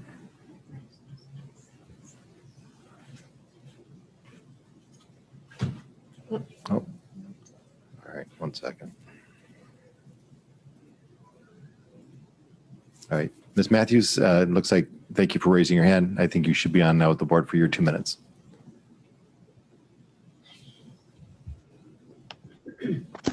Okay, can you hear me now? Yes. Yes. Okay, I'm working right? Good. Good. You can see you too. Sorry about that. Technical issues are difficult. So good evening. I am here tonight because I recently received word that U46 is suddenly and unexpectedly refusing to allow the Bartlett Park District before and after care program to operate at Centennial Elementary School this year. So like many other Centennial Elementary parents, I enrolled my daughter in the program weeks ago, and let me hang that up. There we go. And I had already paid nearly $1,000 to the park district for this program. My daughter adores the teachers, the leaders. They have wonderful continuity of staff there. She was excited to attend, and we were excited for her. So the park district before and after care program, also called BASE or ASR, has operated at Centennial ever since the school was built due to an intergovernmental agreement or IGA between the park district and the school district. Under this IGA, the park district sold the property to U46 at very low cost, and the park district now maintains the playground and outdoor facilities, and the school district allows the park district use of the gym for certain programs. And today, when I spoke on the phone with a district administrator's office, they claimed that they have no record of any such IGA with the park district. Yet I guarantee you that the Bartlett Park District has not been maintaining those facilities for free out of the goodness of their hearts for the last 20 years, especially when they faced very severe budget shortfalls due to COVID in the past year, and they continued to maintain those facilities for free. When Right at School came along, the Centennial parents were assured that both programs, before and after care through the park district and Right at School, could run simultaneously in the building. And now our district is claiming that the park district program cannot run due to a ban on facilities rentals. Yet they are continuing to allow the private Right at School program to rent the facilities. Meanwhile, they're suddenly refusing to honor this IGA and leaving dozens and dozens of families at Centennial and Bartlett in the lurch less than a week before school starts, canceling our childcare program that we've already paid for. Many Centennial families prefer the Park District program over the Right at School program because the Park District program encourages the kids to move and be active and get their energy out and engage in self-directed play. And the staff are Ms. Matthews, if you could conclude, please. Sure, sorry about that. So I know the district has really promoted Right at School, but please don't take away this Centennial program that with the Park District that allows our kids to use their imaginations and get their energy out in a way that's not built into the Right at School program. Thank you. Thank you. Okay, our next person is Lisa, who's on Zoom. And yes, and after that, we do have Ms. Varner. Somebody has her on the phone out and can come and put her on with us. But if you, while we're waiting that, we can put the next public commenter on. Let's see here. All right, I've allowed you to speak, and I'm trying to, Lisa, you should be on with us right now. Lisa? Hi, can you hear me? Oh, hold on, let me turn off the phone. Okay. Do I need my camera on? I don't even know how to turn it on at this point. Can you all hear me? Hello? Yes. Okay, sorry. Good evening, I'm Lisa Lamore. I have 2 children in U46. Today it came to my attention that the district is not honoring its intergovernmental agreement with the Park District, which directly affects many families at Centennial Elementary in Bartlett. For years, our families have relied on the BASE program, also known as Before and After School Recreation, or BSR-ASR. and I personally worked a few years ago to get the before school recreation session running. Families have been signed up since May, and some are still signing up today for the base program. Our money is paid. I understand that there is also the Right at School program, but when that was introduced in the district, as the previous speaker said, it was agreed that both programs would take place at Centennial.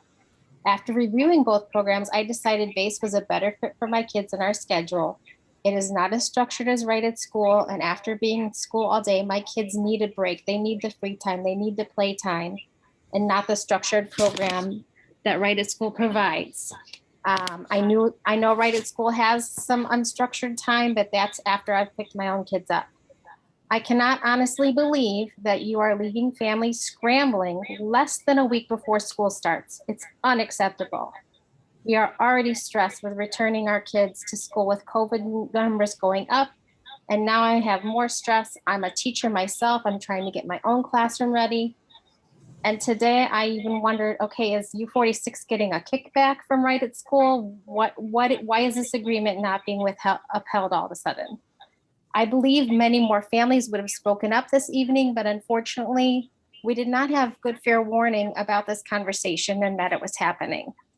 If you are unwilling to allow the base program to run at Centennial, are you able to guarantee that families who sign up for base are going to be able to go to Right at School if that's what they choose to do?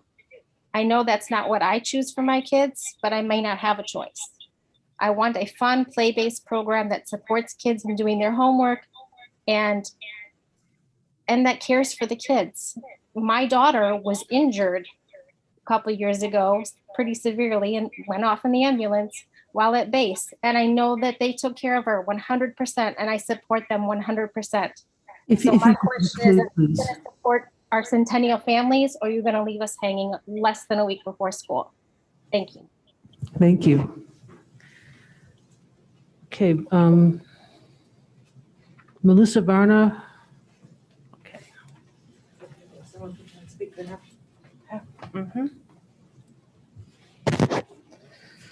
All right, go ahead. All right, thank you. Can everyone hear me now? Yep. Okay. Hi, I have 3 daughters in the district. We're all aware that the governor has issued a mandate, which it seemed like the board was very vocal and supporting. And I'm sure you're aware also that you have a lot of upset parents. So I wanted to help you kind of try to bridge that divide.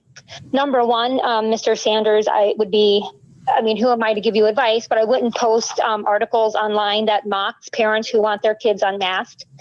And the second thing that I would say is each and every one of you provide just one fact that backs up masking our kids, just one. Do not simply point the finger at the governor or the CDC or hide behind them. Give us the data that you feel supports this decision. I have some facts for you. This is from the IDPH website. As of August 8th, 282 ICU beds were being used in the state of Illinois for COVID patients. 282 out of a current population of 12.74 million people in the state of Illinois. Out of those patients, 127 are currently severe enough to be on ventilators. Again, out of a population of 12.74 million. Show us the emergency. Simply saying, I'm just following orders, really is not the company you want to keep based on a historical perspective. We just want facts. Facts that support keeping our children, emphasis on our children, masked, when many of us have seen the dire effects of it in our households when we have been with our children day after day. So you give us the facts. Another fact, 19 kids aged 0 to 17 have passed from COVID. And as someone already mentioned, they likely had severe comorbidities. The district wants children to be upstanders, to be, sticking up for wrongs and sticking up for injustices. But apparently, I guess that only applies if it agrees with the agenda. So if the board's going to continue to hide behind the governor and the CDC, then I am calling tonight for principals, students, and staff members to not hide behind our board and become the upstanders that you expect our children to be. Thank you. Thank you. Okay, next we have Brock Friedman on Zoom, via Zoom. Madam President, I cannot, if Brock is on, if he could please raise his hand on the Zoom. I do not see him listed, either phone number or otherwise. Okay, then Stephanie Ganzi, also on Zoom.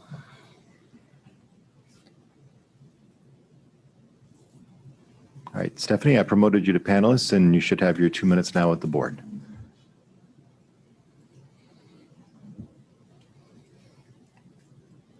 Ms. Ganzi?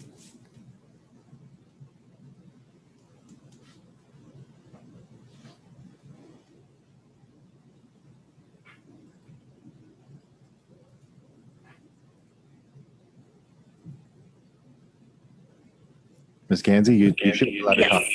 Here I am.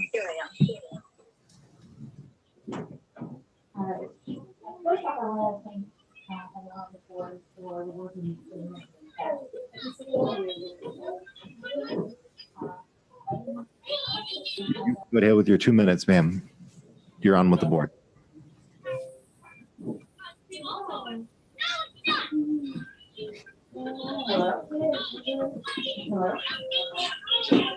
Board of Education. Hello? Yes. Can you hear me on here? Yes. Okay. All right, here I am. So first, I want to thank the board for all the work you're doing to get everyone back into school this year. We're very excited to start. I was also one of the parents from Centennial Elementary that just received the email today that the base ASR program was at risk. And it's our first year doing this program. And based on the referrals that I heard from other parents, I decided that this was the right fit for my child. And I guess when we received the email today, it didn't answer why U46 was not allowing this. So I guess I would like it to be reconsidered. I love that it was a play-based program, and it's a hard decision. It's going to be a hard decision not to know what to do with now less than a week before school starts. So I would just like that to be reconsidered by U46 and asked to work with the Park District to make this program happen for us. Thank you. Brock still. Brock Friedman, are you here? Otherwise, I know Moises Contreras. Yes.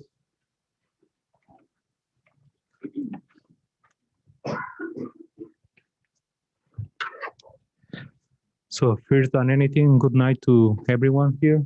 Good night. So dear members of the board. So I am here because I am the father of 4 beautiful girls who are attending elementary school and kindergarten. So my concern is about the national sex education standards. So I was reading the standard. So one of the titles is saying guiding principles and values for the national sex education standards. And one of those paragraphs is saying social, racial, and reproductive justice and equity. So they are saying sex education should avoid cisnormative. Many of us, we don't know what is cisnormative. It's coming from cisgender, a person whose sense of personal identity and gender corresponds with their birth sex. So you are gonna be avoiding that. So it's saying avoid heteronormative approaches also. So you are gonna avoid to teach the kids that if there is a girl and they feel like a girl, they are gonna be encouraging to feel like a boy, is what you are saying. So it's saying aim to strengthen young people's capacity to challenge stereotypes. So you are gonna be promoting our children to challenge stereotypes, and it's saying harmful stereotypes. Harmful is to be natural. If you bear like a boy and you want to be a boy, is harmful. If you born like a girl and you want to be a girl, it's harmful. Besides of that, is all the other things that my parents said at the beginning is true. So the goals for the second grade is saying define So at the end of second grade, the child should define reproduction and explain that. If you could conclude, please. So thank you. Thank you.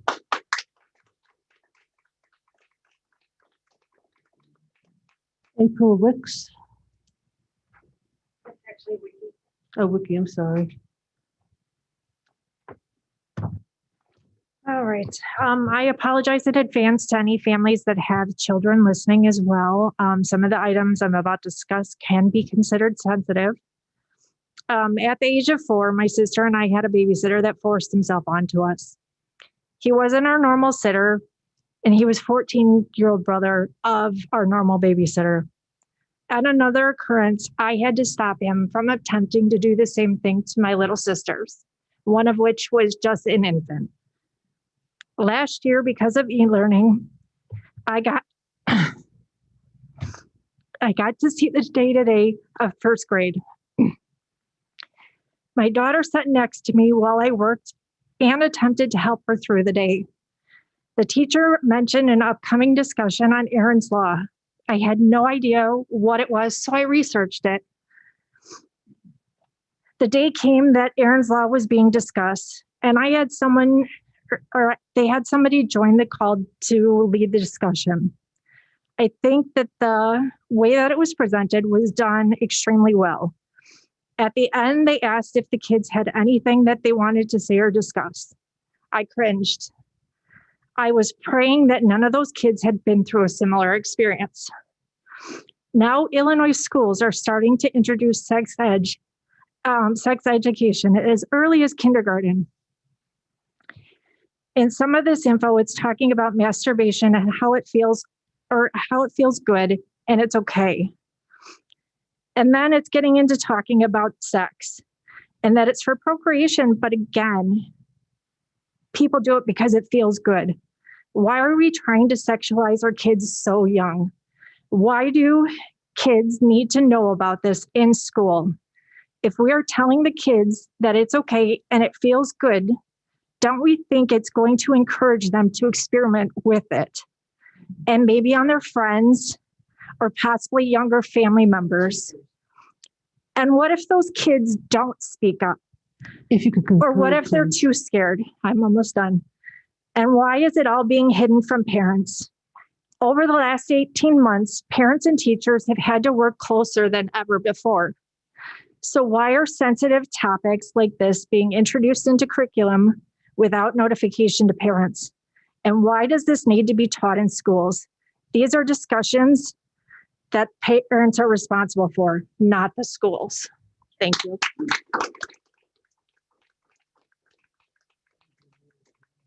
And Demetrio Diaz. Absolutely.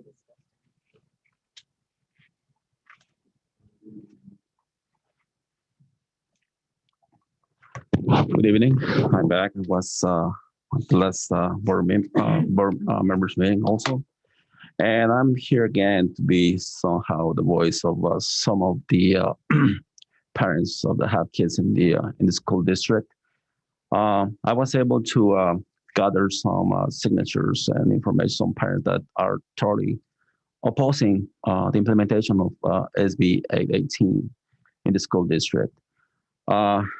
Unfortunately, themselves, as me, neither were able to get enough information, only the detail of some stuff that is going to be part of this law. And in a small meeting that we had with them, they totally opposed this distracting. It's not about culture. Well, this meeting it was among Latinos pretty much. And it is what we oppose is not about culture. It's not anything else. But this law we consider is like a pro. I don't want to say the word really. It's bad. It's totally bad.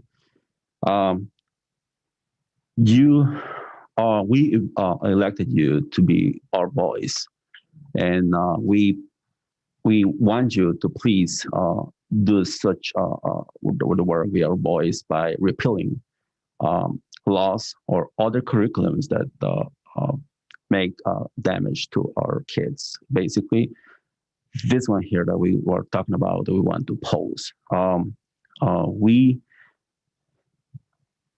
We are totally against it. We also talk about that there was not enough information in our language in the U46 website. I don't know if there is anything that can be done the way we can get more information about this curriculum and other ones that want to be implemented in this district. I want to make a comment about what we talk personally with my wife. We want to still keep the right to teach our kids. We are the only ones that know, no one else but us know our kids or what's the best age to teach these things to our kids. Please don't even think to take away our rights. Think about it. Like I said, if you conclude, thank you. That's fine. Please make our voice heard and repeal curriculums that damage not only damage our people in our community, of course. Thank you. Thank you. Brock Friedman.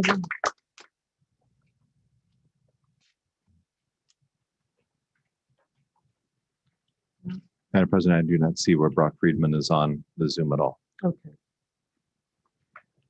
Okay, that concludes public comment then. Can I do just two quick follow-ups? Sure. First on Senate Bill 818. That is a bill that is pending and it passed the legislature and is awaiting the governor's signature. I would note that the books, the materials that were held up are not books and materials that we have adopted as School District U46. What the bill does would require us to develop a curriculum, but not necessarily that we would adopt the curriculum and resources that were being held up. So if it's passed by the, Are you rejecting what it is? I'm suggesting people read the bill before, and if you have a concern. Nobody needs to read the bill. Excuse me. No, Mr. Sanders is talking.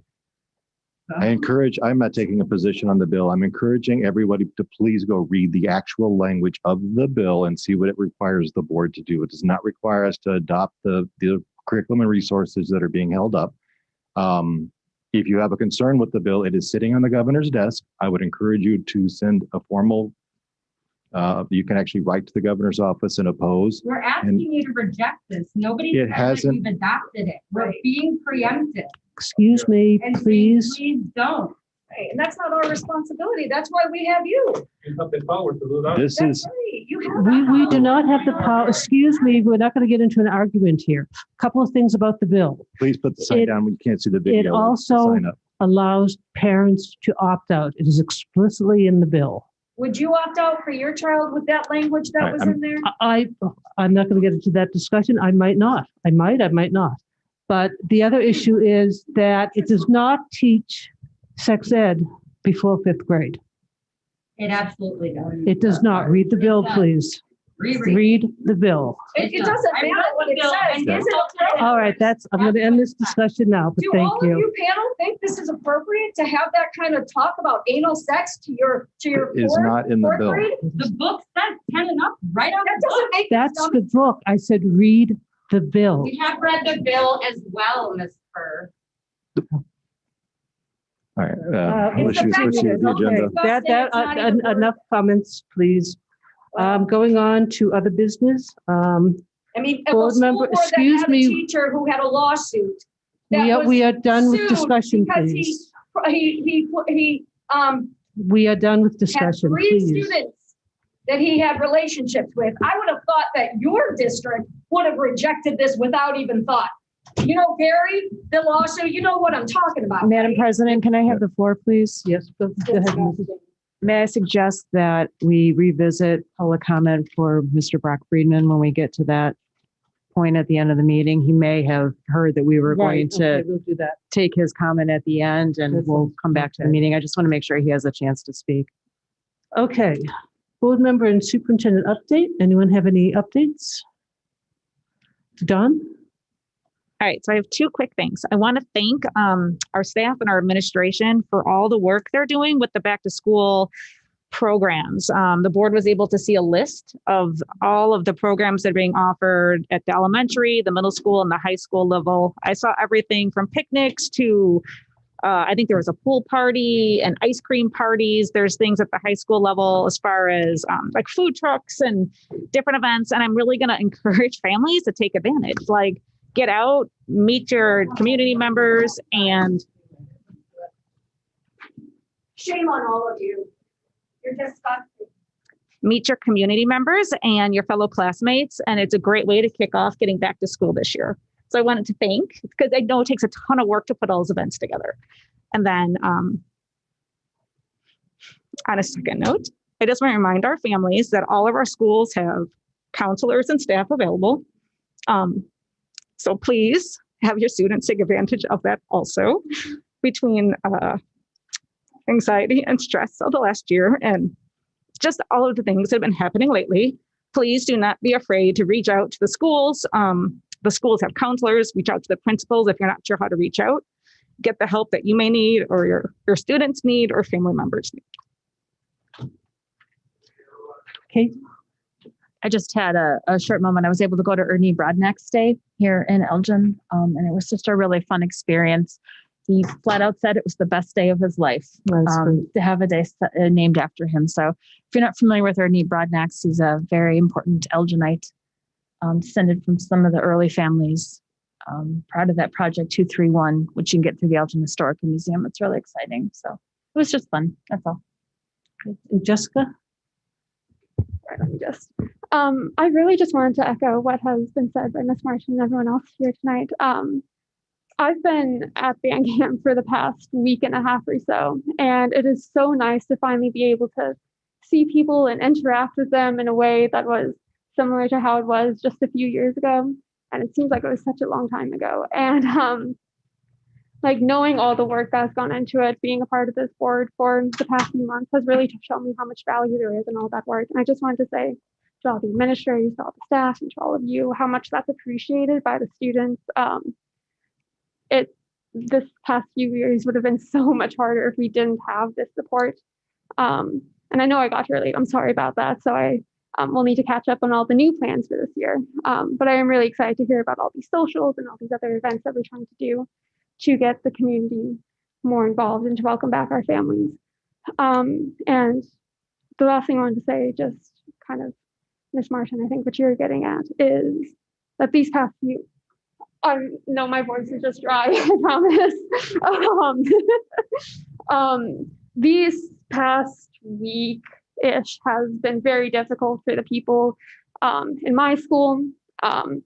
Obviously, those 2 students who did die in that crash, it's been really difficult for us, even if we didn't know them, just thinking about how quickly people can be taken away from us and how difficult it can be to process that and move on from it. I've been lucky, and a lot of the people I know have been lucky to have that support group and to know who out there is available to us. But I think it's just something that we need to be cognizant of, like there are precautions we need to take to make sure that people stay safe. And I don't want to I don't want to go to another memorial like that ever again. And so knowing that there are steps we can take to prevent things like that is just so important to me, and it's important that we stress that. And knowing that we have a support community out there, making sure that we're doing outreach, even if someone who didn't even go to that school is struggling. There are so many people at risk right now. We're still coming back from a year and a half in the pandemic. There are still people who are struggling with things. The equity symposiums that we've done, I've really been excited to see people be excited about them, because witnessing like LGBTQ students, minority students, these students struggle so much, and they've especially struggled so much in the isolation of this past year. And this is a very long-winded way of saying that I appreciate everything that's going on right now. I really respect the work that you guys have been doing. I know it's not going to be perfect for everyone, and I know that there are still kinks we need to work out.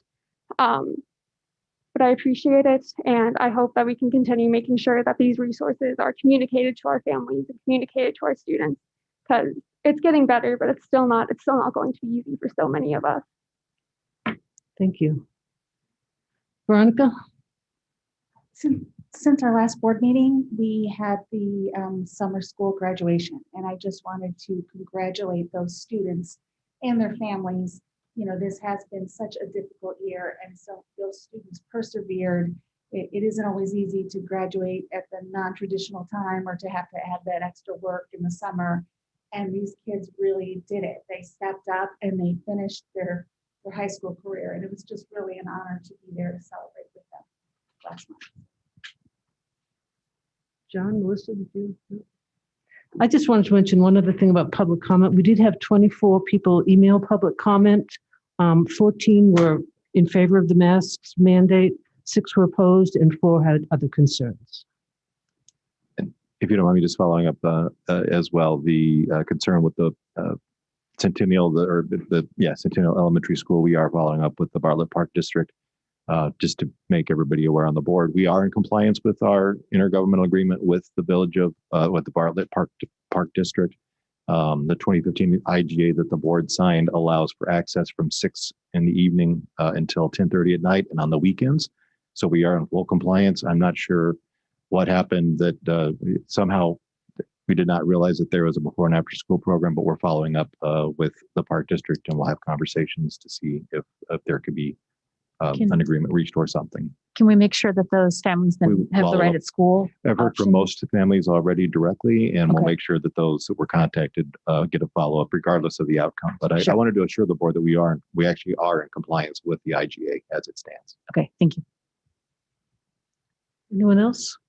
Okay, consent agenda, Mr. Sanders. On the consent agenda, we have personnel report and workers' compensation cases, minutes of the board meeting, July 19th, 2021, separation agreement between Donald Donner and School District U46, a contract renewal for the assessment and English language learner departments for LAS Links assessment for dual language students, contract renewal for the assessment office for the AP exam for 9th through 12th grade eligible students, contract renewal for the assessment office with the American Council of Teachers of Foreign Languages for the AAPPL test, contract renewal for the assessment office for the cognitive abilities test, the COGAT, contract renewal for the assessment office with College Board for the National Merit Scholarship qualifying test for 10th and 11th grade, contract renewal for the assessment office with Northwest Evaluation Association, which is the MAP test, contract renewal for career and technical education, K-12 science and planetarium for Project Lead the Way, contract renewal for curriculum instruction for with One Hope United, a contract renewal for human resources and business services for risk management policies, a contract renewal for the Office of Schools for athletic training, contract renewal for specialized student services for behavioral consultant, contract renewal with specialized student services for Geneva hearing services, a contract renewal for specialized student services for Gorbold behavioral consulting, a bid from business services for Larkin High School scoreboard replacement and timing system purchase, a proposal from business services for the distribution center truck replacement, a bid from educational pathways for automotive technology equipment, a bid from plant operations for drinking fountain installation at 14 elementary schools, project number 2065, a change order from plant operations for Harriet Gifford Elementary School mechanical systems replacement, project number 831, a change order from plant operations for Washington Elementary School sidewalk and drainage improvements, project number 1544, and we have 14 building permits, including Willard Elementary School drinking fountain installation, Wayne Elementary School drinking fountain installation, Ontarioville Elementary School drinking fountain installation, Lowry Elementary School drinking fountain installation, Liberty Elementary School drinking fountain installation, Laurel Hill Elementary School drinking fountain installation, Independence Center for Early Learning drinking fountain installation, Hilltop Elementary School drinking fountain installation, Highland Elementary School drinking fountain installation, Harry Gifford Elementary School drinking fountain installation, Hanover Countryside, the same thing, Glenbrook Elementary, same thing, Channing Elementary, and Bartlett Elementary, all of the drinking fountain installation projects. Okay, are there any items board members would like removed from the, sorry. No, I One didn't more. get to the rest of the Oh, occupancy sorry, permits. Long list today. We also have additional occupancy permits for Elgin High School Phase 2 Stadium Improvements Project 241, Ellis Middle School Lintel and Window Replacement Project 427, Educational Service Center Roof Replacement Project 330, Elgin High School Domestic Water Piping Replacement Phase 4 Project 240, Hillcrest Elementary School Boiler Replacement Project 926, Hillcrest Elementary School Domestic Water Piping Replacement Project 927, Ridge Circle Elementary Domestic Water Piping Replacement, Ronald D. O'Neill Elementary School Domestic Water Piping Replacement Project, Willard Elementary School Main Office VRF System Project, Business Services HVAC Replacement Project, Transportation Building Makeup Air Unit Replacement Project, Independence Early Learning Center Roof Replacement Project, Larston Middle School Phase 2 Gym Renovations Project, and Lowry Elementary School Library and Office Renovations Project.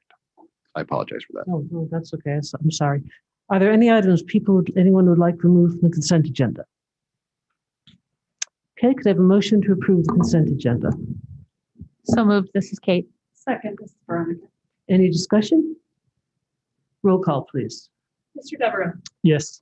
Ms. Martin, Yes. Ms. Nolan. Yes. Ms. Owen, Yes. Ms. Porter. Yes. Ms. Thomas, Yes. President Kern. Yes. Motion passes.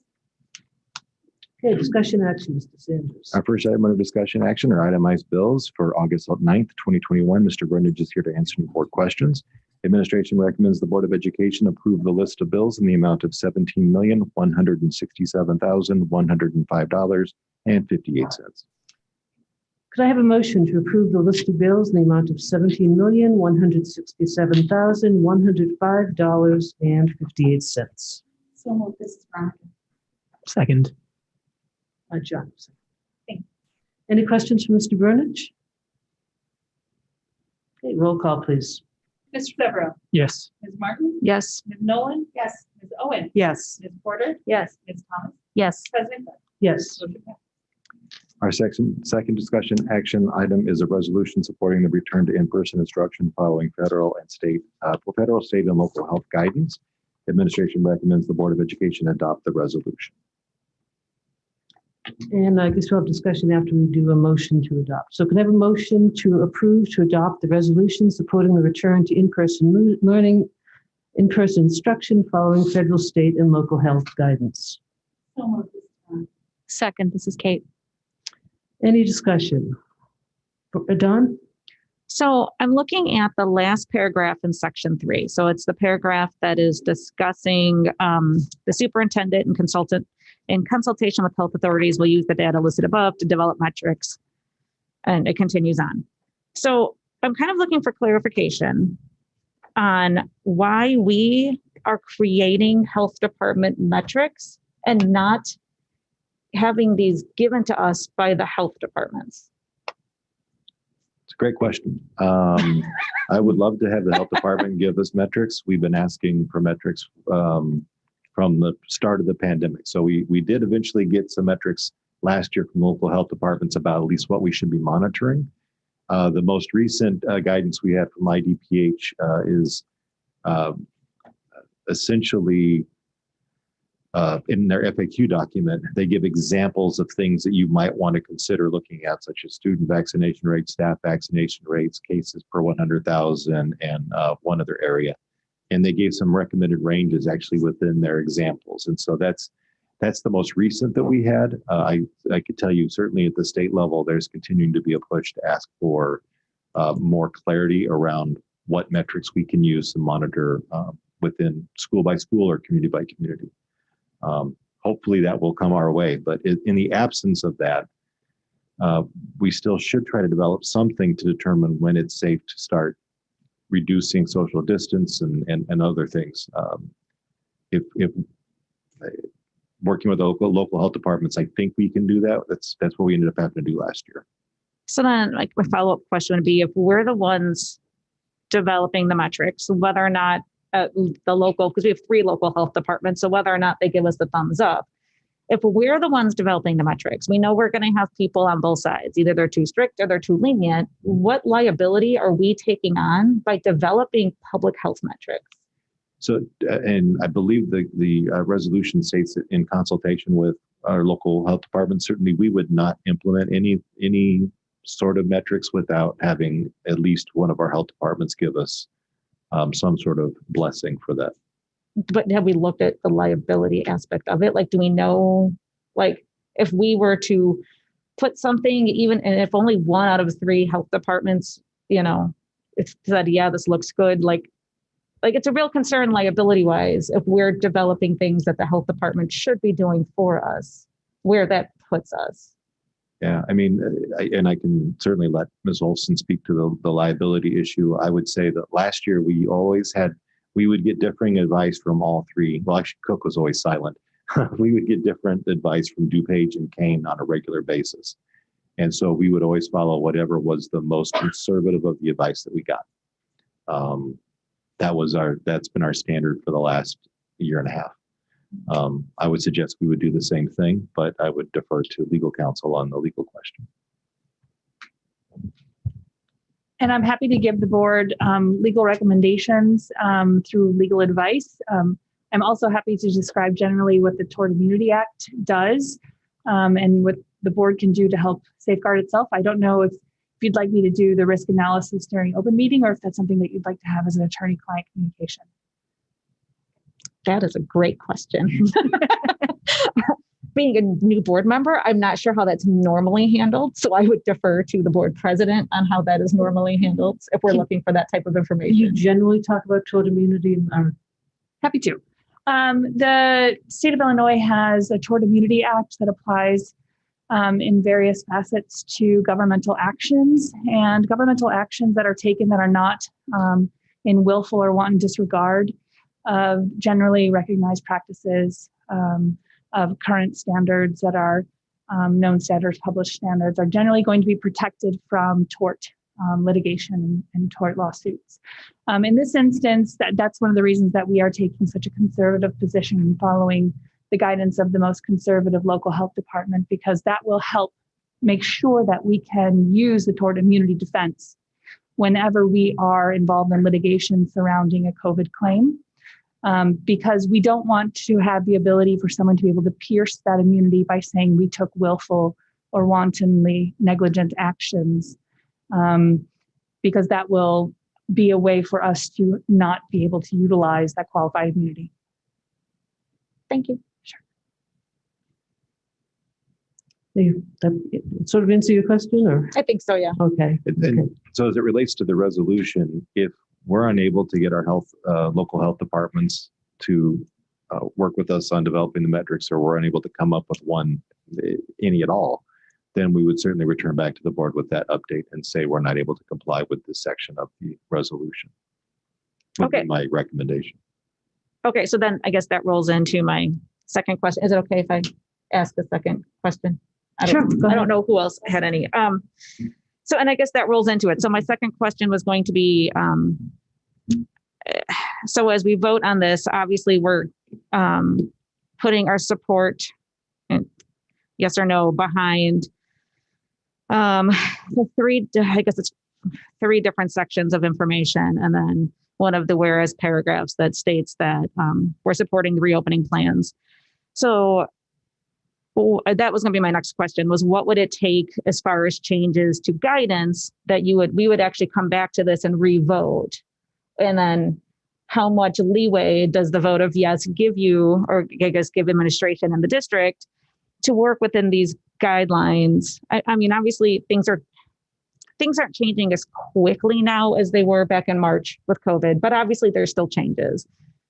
Things like, if cases decline, big things like, different science comes up like it has been with the Delta variant, or there's changes to who's eligible for vaccines.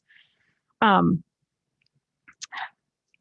trying to say this and not say this rude. I'm not a big fan on giving up voting rights on things. Like, I'm very concerned about how much change and how many things will be put in place without it coming to the board for vote. So I was trying to get a feel for how big of a change would need to happen before it's brought back to the board. So I would point you to the last paragraph on the second, it's almost the last paragraph on the second page, the last whereas. It says there is no policy or law compelling the Board of Education to vote on the reopening plans for any school year. So really anything that we're presenting to you tonight there is no legal requirement for the board to take action on this. The actions that you take generally come in the form of approving the budget that supports the return to learn, the desks that we had to purchase, any policy changes like the remote learning option that you had to pass. The board typically is at that governance level where you're passing policies, budgets, and those types of things that enable us to open. So the resolution in its entirety is not a necessity. It's really just a declaration of support for the plans to reopen. So the only time I would bring it back, I would certainly defer to the board and what your recommendation would be as a body. But essentially, unless they were, I don't even know what a significant change would be. I'm not even sure because I for the foreseeable future, I don't see anything that's being provided to us right now as guidance is going to change very quickly at all for this upcoming school year. If it does happen, I would not expect it to happen probably until after winter break. Would be my guess, but again, that's a who knows. The other thing I had mentioned, and I had sent a question, it's in the answers to the questions from the board to the board. Is this was drafted before the executive order, and I personally think we need to update a couple of the last whereas and also the section 1 that refers to the governor's executive order. So, for example, in the whereas, adding, let's see where I started here. This 2021-22 school year, which will include the universal use of masks within all schools and departments until such time, and here's a change, as the executive order elapses or is withdrawn, and either guidance from health authorities changes or such time as local data suggests the layered prevention strategies can begin to be reduced. And I should have pointed out that you recommended some language changes that was in the Q&A document. Right. Yeah. I apologize for not noting that at the top. And again, the section 1 again mentions the executive order. The board supports the superintendent and the U46 administration in following the executive order issued by Governor Pritzker, along with the recommendation and guidance by CDC, IDPH, and so forth. I think basically, as long as the executive order is in effect, we have to follow it. So do people thoughts on that changing the things that are mentioned in the Q&A? You're talking about what's in the memo that you have at the end of the board docs?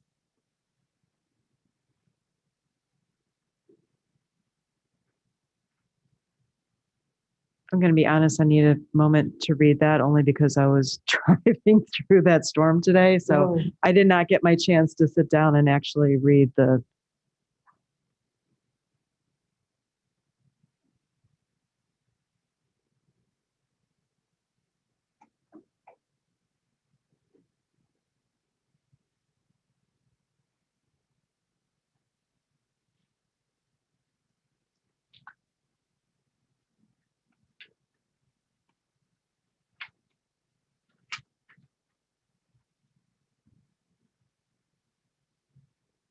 And Ms. Olson, what happens if we don't change the resolution? I mean, we still have to follow the executive order. That's correct.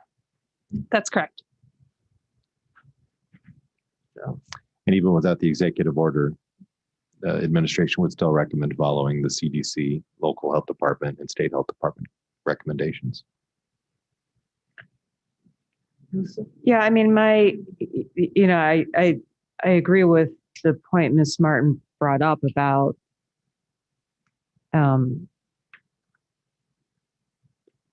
trying to understand what those metrics would be, right? Because, and that was sort of the point that I was trying to get at the last meeting when I asked about our vaccination rates and how we can determine that, because that's clearly in the CDC guidance about, that is one of the things that we should be looking at, because there has to be an end game. Right, we have to understand what that end game is. There will be an end game to this. So I don't know that changing the wording right now to reflect the governor's executive order really changes anything. I'm still a little bit, there's that piece of how we know when we have solid metrics and what, the process that it's going to take to get to that. And so much of that is out of our control, which makes this whole thing very difficult. And it's made it difficult from the start. Okay, so we can, since we're not hearing enthusiastic desire to change it, or can leave the resolution as is then. Other comments? Well, I know being on one of the webinars that I can't remember if it was ISB or Forensic, but they were saying with the Tort Immunity, they were saying to make sure that everything we put out lines up so that we don't open ourselves up. And it's like dot every I, cross every T to make sure. So if we are not sure, I don't know. What, are we sure that this stands up? Yeah. If someone decides to challenge it up to us. Are we okay? In good standing? The resolution aligns the U46 board and the school district with the current legal, regulatory, executive order, and gubernatorial disaster proclamation requirements. So yes, it's in alignment. Okay. Then I'm okay. Okay. Melissa, John? Yeah, and I plan to vote yes on this and support this. I had kind of a thing written out, and because I got so turned around today with everything that was happening, I don't have it in front of me. I will say that I am just really thankful and excited that we are in such a different place, as Dr. Johnson said when she was presenting earlier this evening, that we, all of these conversations that we're having, we're going to have kids in school, right? And it's such a different conversation than what we were having last year. And it was so distressing last year with the decisions that we had to make to not have kids be able to come back into school. So I'm thankful that that's the place that we're at. Even if the governor did not order his executive or did not make his executive order, I would still support this resolution. I think I said last board meeting that with those CDC guidelines, the way that I read those CDC guidelines is that their goal is to have in-person school to the greatest extent possible. And they gave us the mitigation measures to take to make sure that happens. That's the way that I read the CDC guidelines. That is the way that I am going to vote on this, that we have mitigation options available to us that we need to use. We're in a situation right now with the way the pandemic is changing. And you can see this out on the CDC tracker right now, that hospitalizations for children age 0 to 17 is now at its highest point than it's ever been with the pandemic. In our region, it's not as high as it's ever been, but it's moving upward. If we have mitigation measures that we can take that can protect children, then that's what I'm going to vote for. And so I fully support this resolution, and thank you for putting it together. Kate, then Don. Oh, sorry. I'd like to echo what Mrs. Owen said. I am very supportive of masks. My family continues to wear one, even though we are fully vaccinated, because we need to protect the people who aren't able to be vaccinated. And yeah, I mean, this is not something somebody made up. This is not a joke. This is a very serious matter. And I'm very grateful that I live in a district and I've been elected in a district where parents are so passionate, even when I disagree with what they're saying. I guess maybe this is a good problem to have, that we have so many people that care about our kids. But the truth of the matter is the science supports masks, and it has for 100 years since doctors started wearing them. So I support this resolution, and I'm appreciative of it. And I'm appreciative of our district and these families that care so much. And I would just urge everyone to remember that our kids are resilient. Good Lord, we threw a pandemic at them, and so many of them came through okay, a little bruised and battered, right? But they came through okay on the other side. And we as parents, if we continue to support them and give them avenues to talk and provide those needs for them, we'll get through this too. So when we looked at the reopening plan earlier, I meant what I said. To me, it is starting to look more like 2019 than 2020. And I appreciate the administration and all our staff for all the work they're doing to get that in place and to support our students. However, when I look at this resolution, I'm really struggling with Section 3. I struggle with the fact that our state and our health departments are putting work and decisions on schools and school districts that we should not be making. So when I vote, I'm not voting against the reopening plans themselves. I'm not voting against the fact that we need to have mitigation layers in place. I have issues with the fact that, you know, in this resolution, we're including us doing the work of the health departments. I truly, it's hard for me to explain without getting into a million words. But I can't say that I can't in my soul say that I think as an education system and what we're supposed to be doing as, you know, as educators is taking on the responsibility of developing metrics that are going to loosen or tighten guidance on our students and our staff. I truly do not feel that that is in our best interest. I think that if that section wasn't in there, I would be voting differently tonight. But I just want to make sure our administration and our staff understand that I support the reopening plan that I saw earlier. Many people that I've spoken to understand that it's not going to be a perfect year and we're all doing our best to get there. And so my vote tonight is about a very specific section in the resolution that I cannot get behind. Anyone else? Okay, roll call, please. Yes. No. Nolan? Yes. Yes. Ms. Porter? Yes. Yes. President Kirk? Yes. Okay, other business CAC update. And we have Shonda is with us tonight, and I've unmuted her, so she should be able now to join us. Can you all hear me? We sure can. Yes. Okay. Hi, I'm Shonda Schwartz. I am the chair of the Community Advisory Council, also known as the CAC. And I just wanted to give a quick update that our executive committee met last week on August 5th to begin our plans for our upcoming meetings this school year. So our first general meeting is going to be on September 9th at 7 p.m. We did decide to make this one virtually via Zoom because every school can have up to 5 representatives.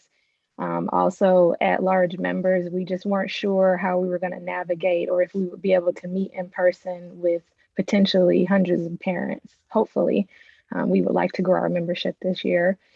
So we would like to invite everyone out on September 9th via Zoom at 7 p.m. and come find out. For our first general meeting, we usually do introductions, talk about CAC, who we are, what we do. We have our committees speak about who they are and what they do. And everyone is welcome to attend. And I would also like to encourage principals, presidents of the parent organizations, PTO, PTA, PTS, PTB, whichever acronym you use, to start thinking about parents who you would like to have represent your school. I think it would be an honor for a principal to come to a parent and say, hey, we want you to represent us for CAC, or the president of a parent organization. So come out September 9th, 7 p.m. virtually via Zoom, and come see what CAC is about. We would love to have you join us. Thank you. Thank you. I'd like to thank the Board of Education and Mr. Sanders and our administrators and everyone for your continued support of CAC. Thank you. Okay, other business, Mr. Sanders. Under other business, our first item is the secondary schools financial report for the fourth quarter, and here to provide that is Mr. Burnich. Good evening. Tonight we have the secondary schools financial reports on the activity accounts for the fourth quarter, which is April 1st to June 30th. The balances have decreased for all the schools due to the schools remitting instructional materials fees, athletic participation fees, and other fees collected at the schools back to the district. The total balance for all the high and middle schools is $2,522,395. And for the quarter, the balances have decreased $690,057. Typically, we see these balances increase the first 2 quarters of the year and then decline the last 2 quarters. And if there's any questions, I could answer them at this time. Are there any questions? Okay, thank you, Mr. Burnage. Our next is the Administrator and Teacher Salary and Benefits Report for school year 2021. Ms. Chan, Assistant Superintendent of Human Resources, and Mr. Burnage, Director of Financial Services, are here to respond to any board questions. This is an annual requirement set forth by state law where we upload to the State Board of Education all of our teacher and administrator salaries and benefits. They then kick back a report to us of what we now need to bring forward back to the Board of Education for final approval. The board has questions, again, Ann and Dale can answer. But with that, administration recommends the board approve the administrator and teacher salary and benefits report for school year 2021. Okay, any questions? Oh, motion, I'm sorry. Motion to approve, even though it's in the work, or other business. Okay, motion to approve the administrator and teacher salary benefits report for school year 2021. So moved. Second. Now, any questions? Okay, roll call, please. Yes. Ms. Martin? Yes. Ms. Nolan? Yes. Ms. Owen? Yes. Ms. Porter? Yes. Ms. Thomas? Yes. President Kirk? Yes. Okay, work session, Mr. First item under work session is the student code of conduct. I know the board has already seen it, but we have with us tonight Dr. Barraza, Coordinator of Student Discipline, and our Chief Legal Officer, Ms. Olson, to present at least a quick overview before the board adopts.